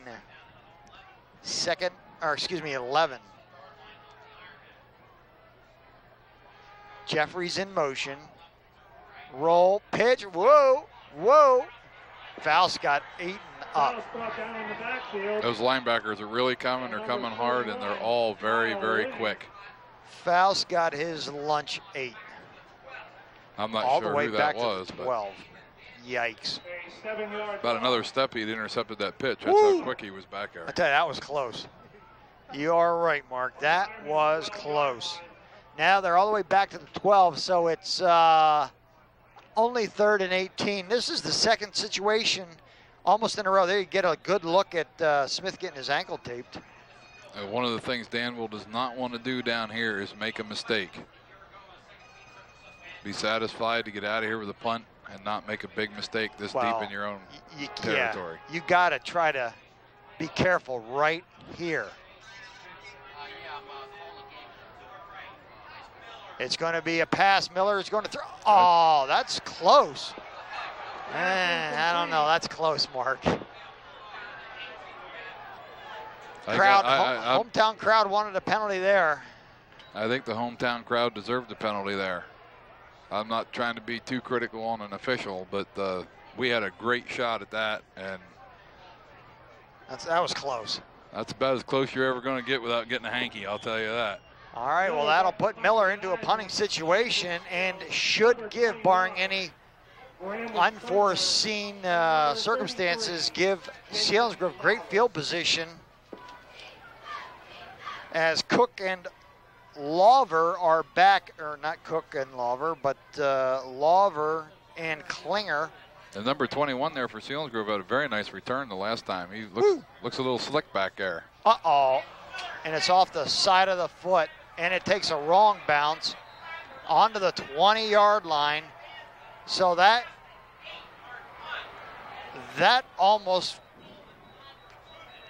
punt got back to the line of scrimmage. Now they were on the 12. That's an 8-yard punt. It's an 8-yard. He was on the 12. Seals will take over. That hurts. Yep, that was 4th down with the ball on the 12-yard line, and Selinsgrove gets the ball back on the 20. That was an 8-yard punt. Ouch. This is where I think Selinsgrove is going to be very tough. I think Selinsgrove, I'm still not convinced we're not going to see that option yet here tonight. Oh, boy. What a great play down in the backfield by number 28. By number 28, who is Taylor McGargle. Boy, that really was huge. That was about a 12-yard loss, and we have another injury down on the field. That one's a cramp. Yeah, he's holding his leg out. That one's a cramp. Yeah, they're stretching. Yep. He popped up there real quick, and you could see he was doing a little dance trying to get that thing out of there, and it just didn't happen. Get the pickle juice. Yep, that was a cramp. Where's Andy Reid?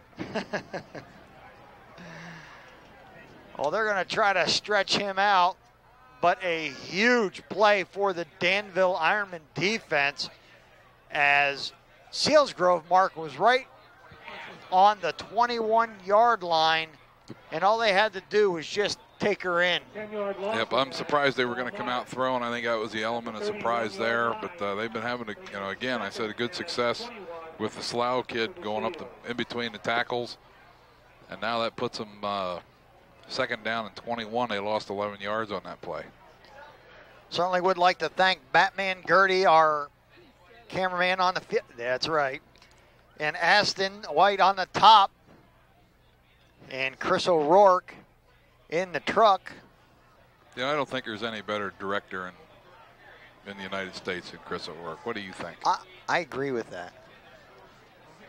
These camera guys do a heck of a job too. That's a tough job to be standing on those little platforms. That's like standing in your tree stand for about 5 hours and not being able to move. Yeah, that's for shizzle.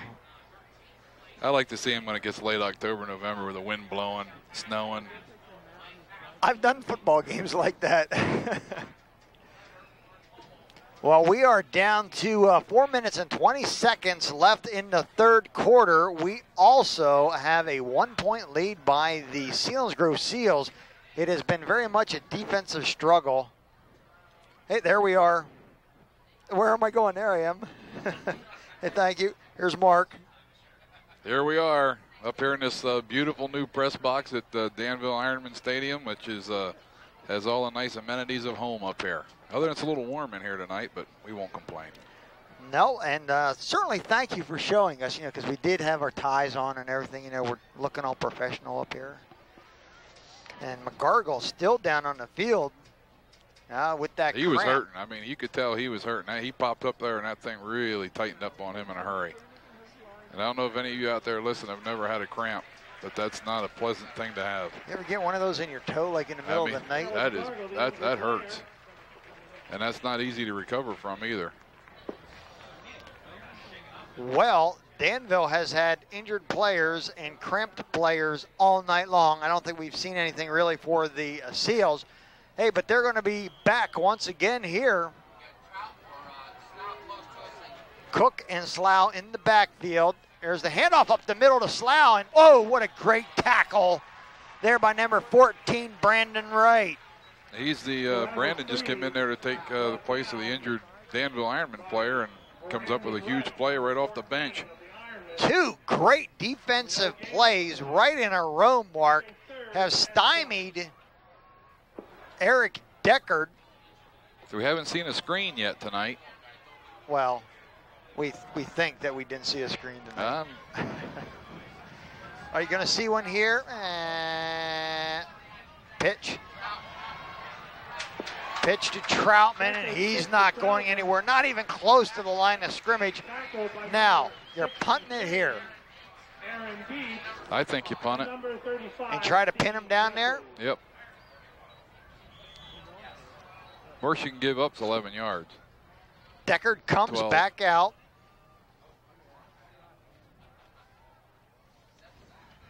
And they are going to go for it here. Receiver spread wide to the left. There's a pass. Deckard, he's got a man. Touchdown! Deckard's pass complete. Touchdown by Selinsgrove. Bryce Auker. It's 4th and 20. They go the bomb and score the touchdown to give themselves a 13-6 lead. Ouch. Well, I'll tell you what, that is, of course, and I said it, you should punt it. However, that was one heck of a throw and again, by Eric Deckard. I mean, that only was one guy right could have caught on that the too. Money. I think I didn't really get a good chance to see that, Bob, but I think that was the inside guy who came out and ran an out and up, and the outside guy that they had lined up went inside. Heinzelman to kick. The kick is blocked. And it will remain a 7-point game. 13-6. Ironmen got to come back here. Stay with us. We'll have more third quarter action after we return after this timeout.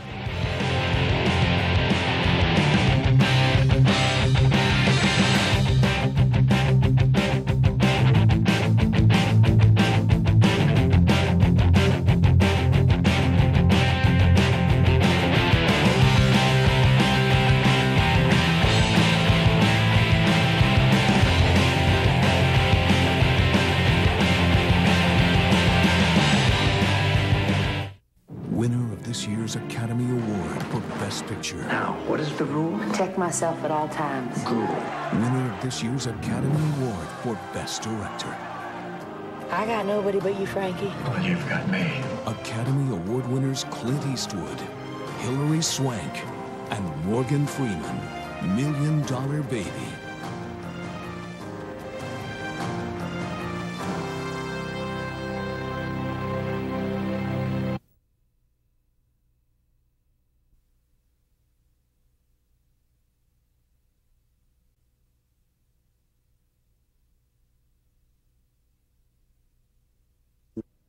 This September on HDNet. High-octane sports and entertainment. Jets for his first goal and he gets it! Stunning news and documentaries.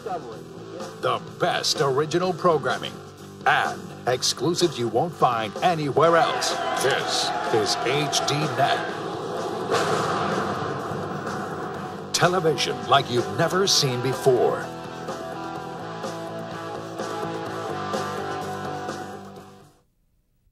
See Taylor McGargle trying to stretch out that calf muscle. Looks like his right calf. And there is our seat. They're still in our seat, Mark. Yes, they are. That's a heck of an idea. I like that. Well, going back to that touchdown, the saving grace of the touchdown is they block the extra point. And keeps them within a touchdown and an extra point. Heck of a throw. Number 16. Bryce Ocker. Ocker, a 5'10", 170-pound sophomore. And now number 16 out there kicking. He's the one that caught the touchdown pass. Bryce Ocker getting his shot at it. The third kicker they have used. Maybe that's the reward. That's right. You score a touchdown, you can kick. Ooh, sign me up for that. And there you see Selinsgrove all bunched up in there. And that's going to be a low liner to the opposite side to kick it where there's an opening. Cope unable to really get it. He's going to turn the corner at the 20 and down to the 23-yard line. It'll be 1st and 10 for the Ironmen on the 23-yard line. They need to run that 2-minute offense again because they got 2 minutes and 50 seconds because they were able to drive her all the way down there and put her in. Well, so far tonight, this game, Selinsgrove's 13 points are a result of 2 big plays. The first touchdown was a result of the illegal participation in the penalty. Yep. Or the fake punt. And their second touchdown, they got the ball on the 20-yard line. Danville gave the ball on the 20-yard line, had him fourth. And at least 20. And about 20, and gave up the score. That's 2 big plays. Out of the eye, Miller will call signals. Hand up the middle. Ooh, not much doing there with Cope. Is that a flag? No, it's a beanbag. That's where okay. forward progress was stopped. And we have not seen Kyle Ale in this second quarter, or this second half so far. He did get dinged up earlier, and he remains on the sideline with a brace on his left knee. I'm not sure, like I said earlier. I think I remember last year near the end of the year or wrestling season or something, he got dinged up. Well, he's definitely nicked it tonight. 2 minutes and 7 seconds to go. Handoff up the middle. Does Jeffries across the 40, the 45, down to the 49-yard line. A huge run. Yeah, that'll put some air back in the sails. By Steve Jeffries. Jeffries brought down by number 35. And again, here comes Danville answering when Selinsgrove scores, which is a good sign for the football team here and the coaching staff to see that they're not going to give up. That's big. 30-yard gain. Slough had to come all the way back up from his position as safety to make that tackle. There you get to see the hometown crowd as they are excited now. 1st and 10 from the 49-yard line.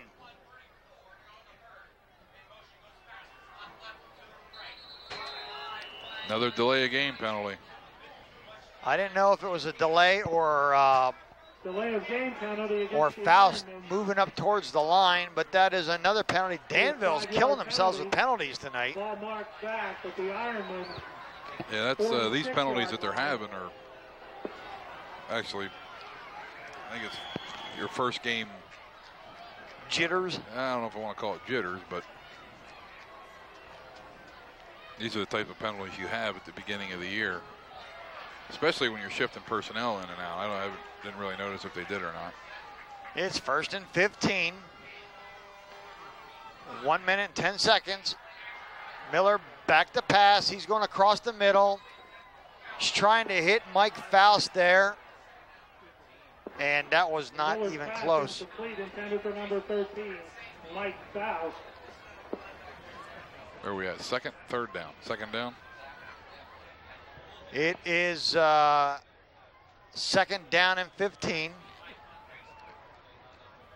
It's not a flag on the play. That's Faust towel still on the ground. I'll tell you, at the end of that play, I don't know if the camera caught it or not, but again, that was about one step from getting a 15-yard penalty. And getting wrapped up there at the end of that play. Miller will hand it off to Jeffries, and boy, did he take a whack right there at the line of scrimmage. Stopped after a 1-yard gain. And that looks like Winey with that big hit. We're down to 50 seconds left. Should be able to get at least another play off here. He was tattooed. Decleated.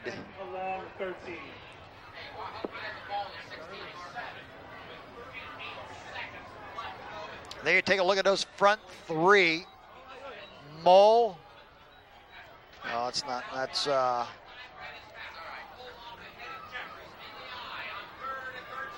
Good and Gingrich down there. Miller will carry the ball, lower his shoulder, and get down to fumble. No, let's see what's going on there in the big pile up at the bottom. It's going to be about 4th and 6. And that will end our third quarter, Mark. Yes, it will. I thought he got out of bounds, but you're correct. That will end the third quarter. 2 seconds left, and Danville trails once again by a score of Selinsgrove 13, Danville 6. Stay with us. We'll have the final 12 minutes of action when we return after this timeout. For in-depth coverage and personal stats of your favorite high school players, be sure to pick up your copy of the Danville News. Watch each week for the Game Week edition covering all the area's high school and college football games. To start your home delivery of the Danville News, visit at 14 East Mahoning Street or just call 275-3235. Of course you don't want to pay for checking. Seriously, who does? Well, with totally free checking from Sovereign Bank, who won't? You get free online banking with bill pay and a no annual fee Sovereign ATM or Visa check card, all with no minimum balance and no monthly maintenance fee. Totally how it should be. Open an account today and we'll even give you a free gift. Totally free checking. It's simple, convenient, and free. Sovereign Bank, official bank of the Philadelphia Eagles. The Casper Add-A-Link Diamond Bracelet is a blend of the traditional with the new. Each link is hand-set with 3 beautiful hand-matched diamonds in a channel-set link enhanced by Old World engraving. Solve your gift-giving dilemma by giving that special person a starter bracelet and then add links on those big occasions in her life. Add-A-Link, a gift-giving problem solver in over 100 styles. Available at... There you get to see the Danville Ironmen go onto the field for the fourth quarter. Certainly want to thank Ron Kanaski, AD here, for a nice, cool, refreshing beverage on his warm night. 4th and 5. They're going to punt it out of there. He's got to get a good punt off here. Oh, that one's a nice punt. Ooh, oh! Great All the coverage. way down inside the 5-yard line. They're going to start about the 3. Great punt, great coverage. That's what had to happen there. Brandon Wright on the tackle as Klingler, as soon as he fielded that, was gone. Play a little field position game here. What Danville's hoping for is a quick 3 and out and get the ball back inside the 50.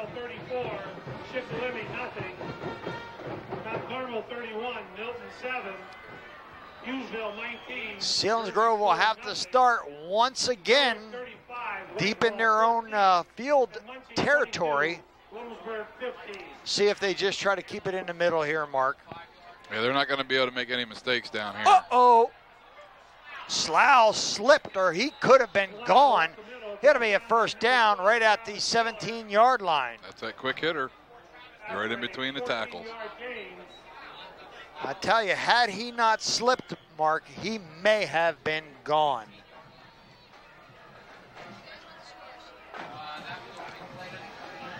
There you take a look at the Selinsgrove band. Boy, did they put on a halftime show. I'm talking singers, guitars, drums. Slough on his feet one more time. It'll be down to the 22-yard line. Well, you have you buried down at the 4-yard line, Mark, and then all of a sudden they get a 20-yard gain, and now they're in business. Well, Selinsgrove's smart enough that they're not going to make a mistake this deep in their own territory. They're going to take what they get, you know, and if they continue to move the ball inside the tackles, which they're doing, I look for them to stick right there till they get it out here to about the 40 or so. Slough one more time. He breaks one tackle, but he won't break two. That's 3 straight times. Good tackle there by number 55. Peeler. Another first down for the Seals. And that's a first down right on the 30-yard line. 10:42 left in this game. Danville needs a big stop. Yes, they do, because you figure from where they are, a punt's going to be at least 30 yards. There's that option. Oop. Oh, nice move.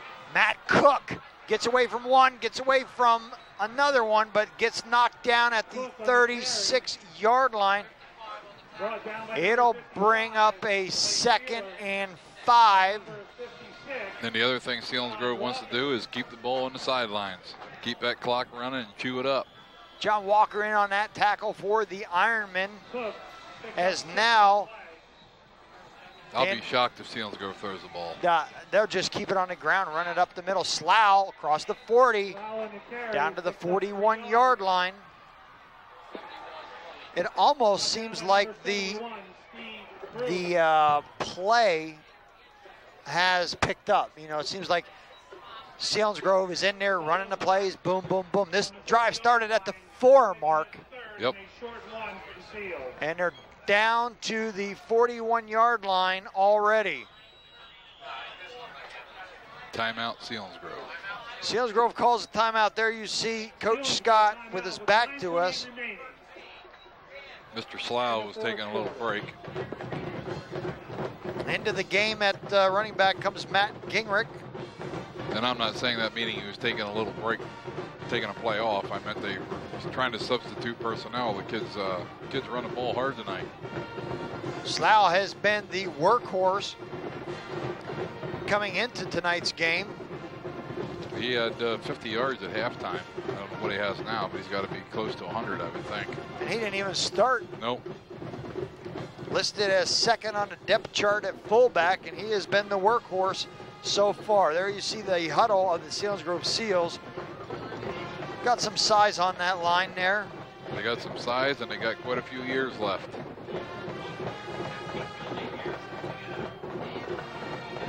Kevin Wolmer, number 75, who you see there, is 6 foot, 269-pound sophomore.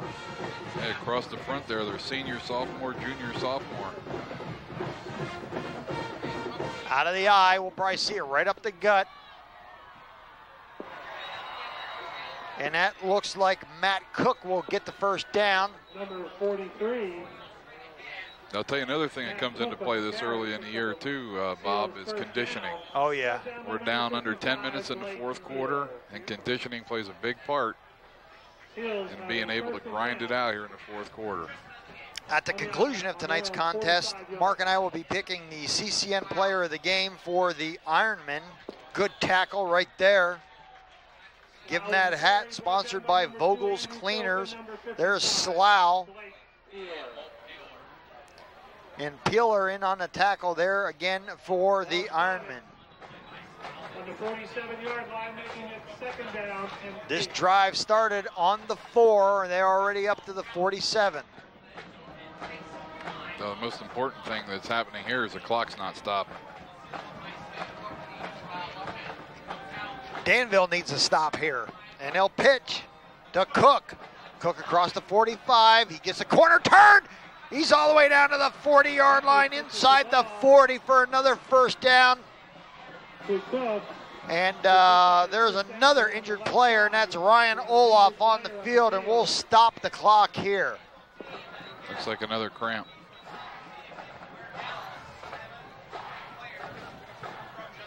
I know you're not as old as I am, but back when I played, they used to have like salt tablets. Oh, they were disgusting. Used to take them by the handful, you know. I never remember getting a cramp.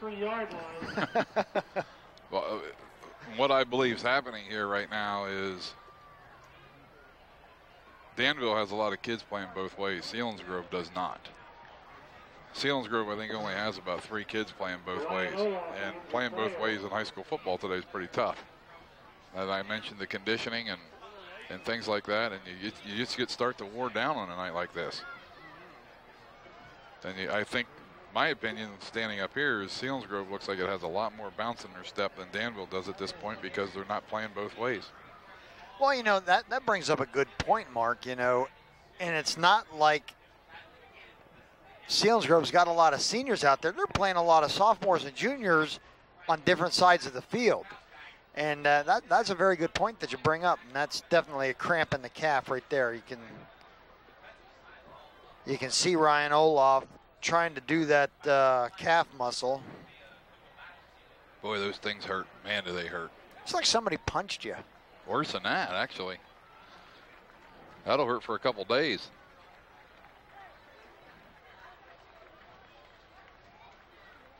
Well, that brings up a 1st and 10 on the 42, 8:25 to go. If Selinsgrove can put one in here, that may be the final nail. And that was almost 12 guys on the field there, too. Somebody just came off.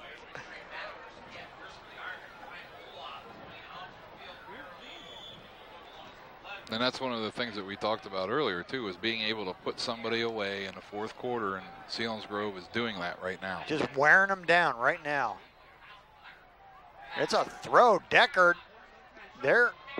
He passes to Slouch across the 35, cuts it back. He's down to the 30, still on his feet, and there's a flag on the play, and there's another flag on the play. I think the first flag's a face mask. I don't know about the second flag. Let's see what they are. Selinsgrove's taking a long walk. And that was what? Illegal block.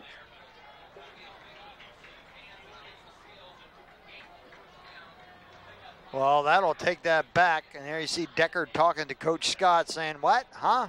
Well, the good part for that, for Selinsgrove, is it's from the spot of the foul, so. I mean, that which was way up there. Ball mark on the Ironmen 39-yard line.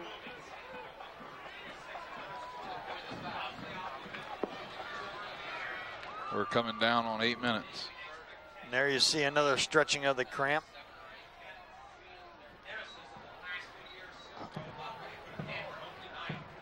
Handoff up the middle. Hands off to number 44, Nate Gingrich. Nate Gingrich with his first carry of the night. Gingrich, a sophomore. And Selinsgrove's running game is really not flashy. It's just man-on-man blocking and handing the ball off. 34-yard line. Somebody in, somebody out. Gingrich and Cook in the backfield. Gingrich gets the handoff up the middle. He breaks one. He's across the 30, down to the 27-yard line. Should be good for another first down.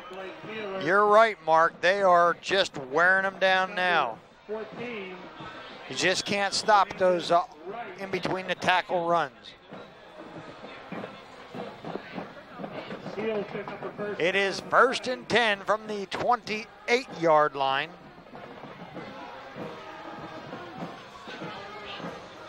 There goes the pitch to Cook. And he's not going to get many on that. Give him a couple. brought down by number. Well, he does pick up at least 3, maybe 3.5 on that. Yeah, he did. We're down to 6:48 to go here. Cook picked up 3 yards in the play. They put the pressure on, and Danville's going to be in trouble.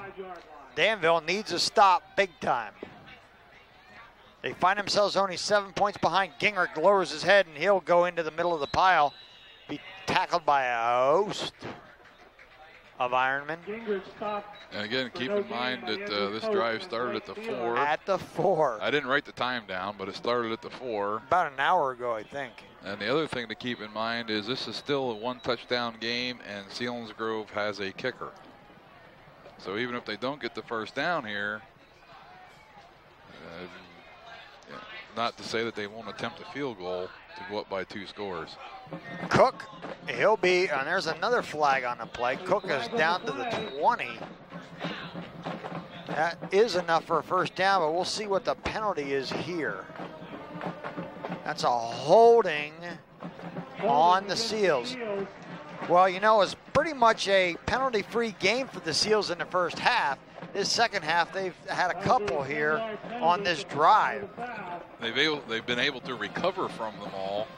Now they got a holding penalty from the spot, which moves them back to 3rd and about 13. The Ironman 32-yard line will be 3rd and 13.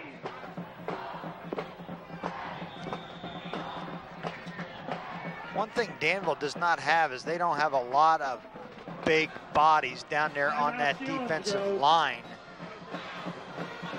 So I think that at this point, unless they get inside the 20, I think you're going to find Selinsgrove in 4-down territory here. They're going to try to get half of this back in this play and then go for it on 4th down. If you looked at the local newspapers, Mark, it was overwhelmingly picked for Danville to win this game. And I think people were looking at, oh, sophomore against seniors. Not so. Well, up until this point, the game, the score is really indicative of 2 mistakes. Really, I mean, Danville held Selinsgrove in check throughout most of the game. It's just that they made 2 mistakes. And those 2 mistakes were? Illegal participation that led to a fake punt and 4th and 22 and gave up a touchdown. That's what they were. 2 touchdowns off of mistakes, miscues as it were. It is 3rd and a bunch. Deckard rolls to his left. He throws across, and that baby was wide. But again, he's putting the ball only where his guy can get it. Yeah, he's doing a good job with the ball back there. Well, it is 4th down and about 15 here. Are you kicking it now? Oh, they can't see me shaking my head. Yes.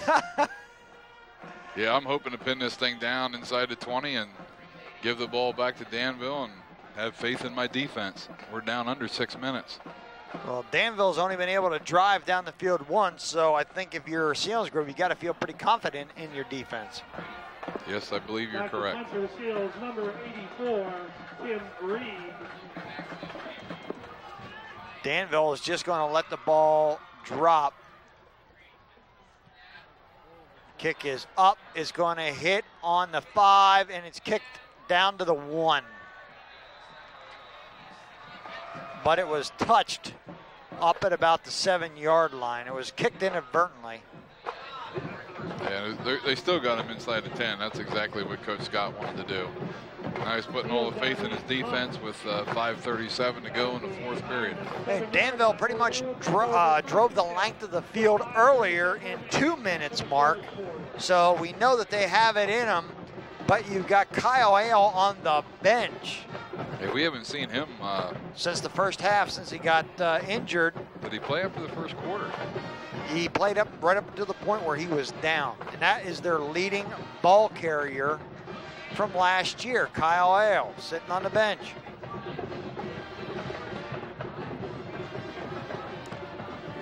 Miller will hand off up the middle.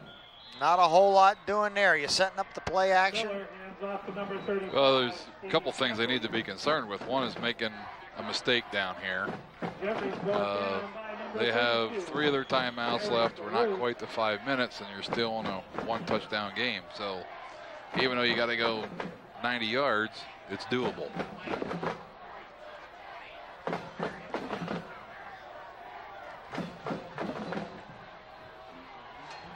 Both teams have missed an extra point. 2nd and 10, maybe 9. Oh, man, Miller. Obviously, what's important to Danville at this point is they got to get first downs. They've got to get the first down because the clock is moving at 4:40. Making it 3rd and 3. Ball marked on the 15-yard line. Danville has all 3 of their timeouts left. It looks like Selinsgrove only has 1 timeout left. Yeah, they used 2 on that drive. But here's a critical play. It is 3rd and 4. 3rd and 4 for the Ironmen. Ball spotted on the 14-yard line. Crowded backfield out of the shotgun, and there's going to be a timeout for Danville. the Ironmen. Timeout Ironmen. Doesn't look like Josh Burquette was getting in the right position, because that's Coach Wynn was the first one to go over to him. But Coach Wynn saw something that he didn't like, Mark, so he calls it a timeout. Well, I think what he saw was the back judge holding his hand up, saying you better get the play off or it's a delay of the game. And this is a big play because they have to get the first down. Basically, they don't get the first down here, the game's over. I'll tell you, Mark, we got to be thinking about the Danville player of the game.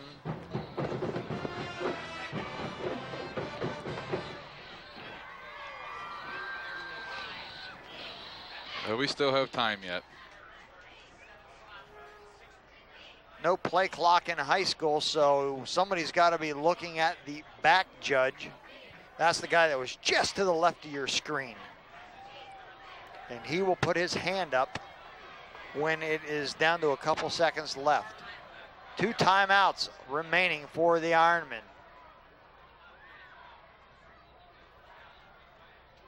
Uh-oh, it was a fumble.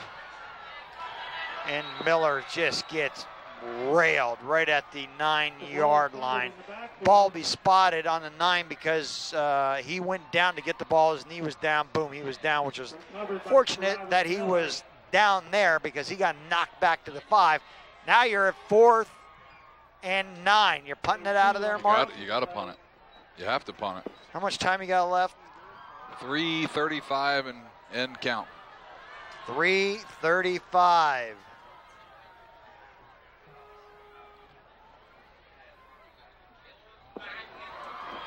Miller back to punt for the Ironmen. The Ironmen will punt, and they're going to put all the pressure on. Nobody deep to receive the punt.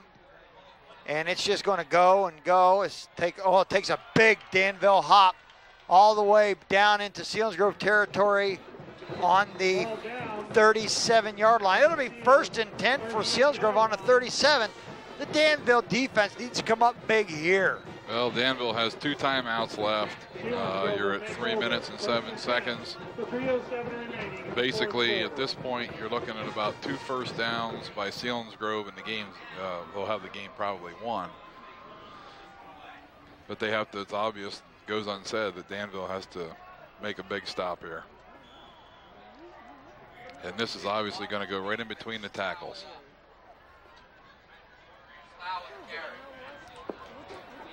Slough. Oh! Still on his feet as he gets thrown down to the turf. It'll be 2nd and 9. Here's where your good running back drills or defensive drills come in, because Danville needs to try to strip the ball out of here. Need a turnover or a stop, and if they get a stop, they need it. Now, watch Deckard see if he takes the play clock all the way down till he sees the back judge put his hand up. Back judge is looking at his watch. No, it gets off before. And uh-oh. Lawver across the 50, and that'll be a first down. And there's an injury there, grabbing a knee. He's up, he's gonna walk out of there. He'll hobble off. As a clock, that's the right thing to do. You got to hobble off so the clock keeps going, almost down to 2 minutes. That's taking one for the team right there.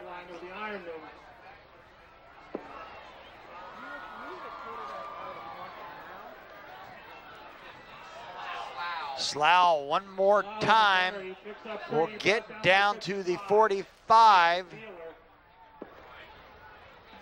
Danville takes a timeout. That leaves them with one. They'll stop the clock right here.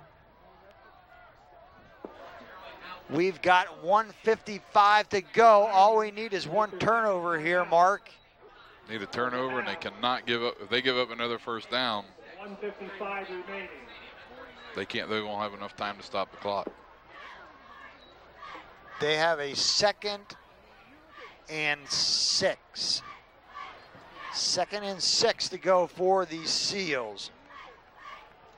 Slough had averaged 5 yards a carry in the first half. He had 50 yards.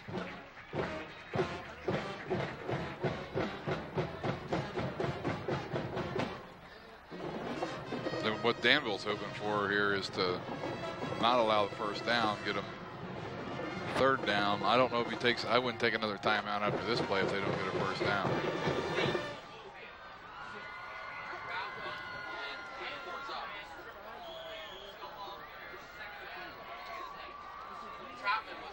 Hand off to Troutman, and he'll get knocked down at the 45. You're going to call another timeout here?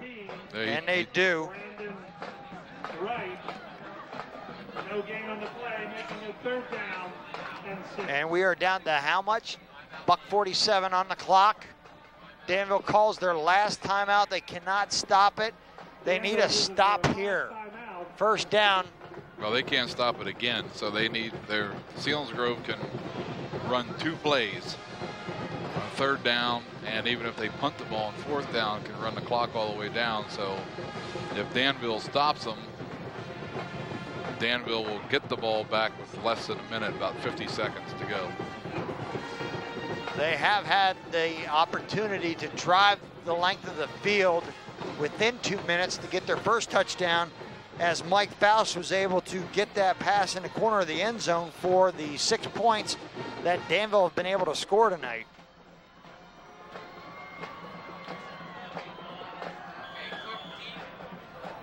Out of the eye.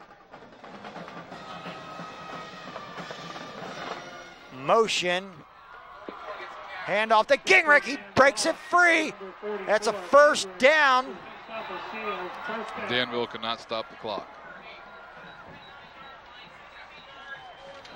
That kid's a tough runner. Nate Gingrich.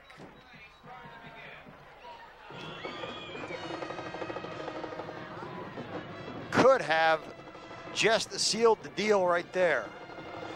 Well, barring a turnover, he did seal the deal. And we go back to those 2 plays, Mark. Yep.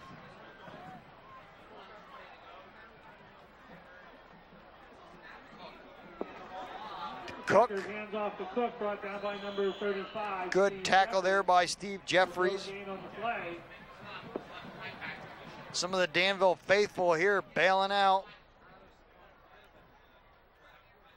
as they see their Ironmen getting ready, barring something unforeseen, to go down to another defeat here. 2 more snaps.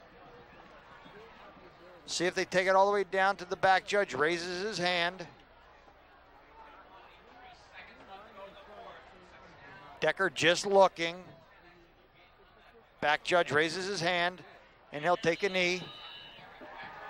30 seconds, and that'll be it. Mark, our player of the game, Mike Faust for the Danville Ironmen. He's a senior, 6'1", 185-pound wide receiver. Mike Faust scored Danville's only touchdown tonight on a pass. So Danville will start their season 0-1. Next week, they will go to Shikellamy, who was getting stomped tonight. Yeah, they had Montoursville tonight. And Jersey Shore will roll into Selinsgrove next week. So Selinsgrove starts 1-0. Danville falls in defeat 0-1. Any final thoughts, Mark? Well, I think the game, again, not to beat a dead horse, the game was pretty much even throughout. However, there were just Danville had made just a couple of mistakes, 2 mistakes too many, actually. And I think the score really doesn't show how well both teams played, and it's unfortunate that those mistakes will come back to haunt you, but that's exactly what happened here tonight. We certainly want to thank Vogel's Cleaners of 140 South Front Street, Milton, for sponsoring the player of the game.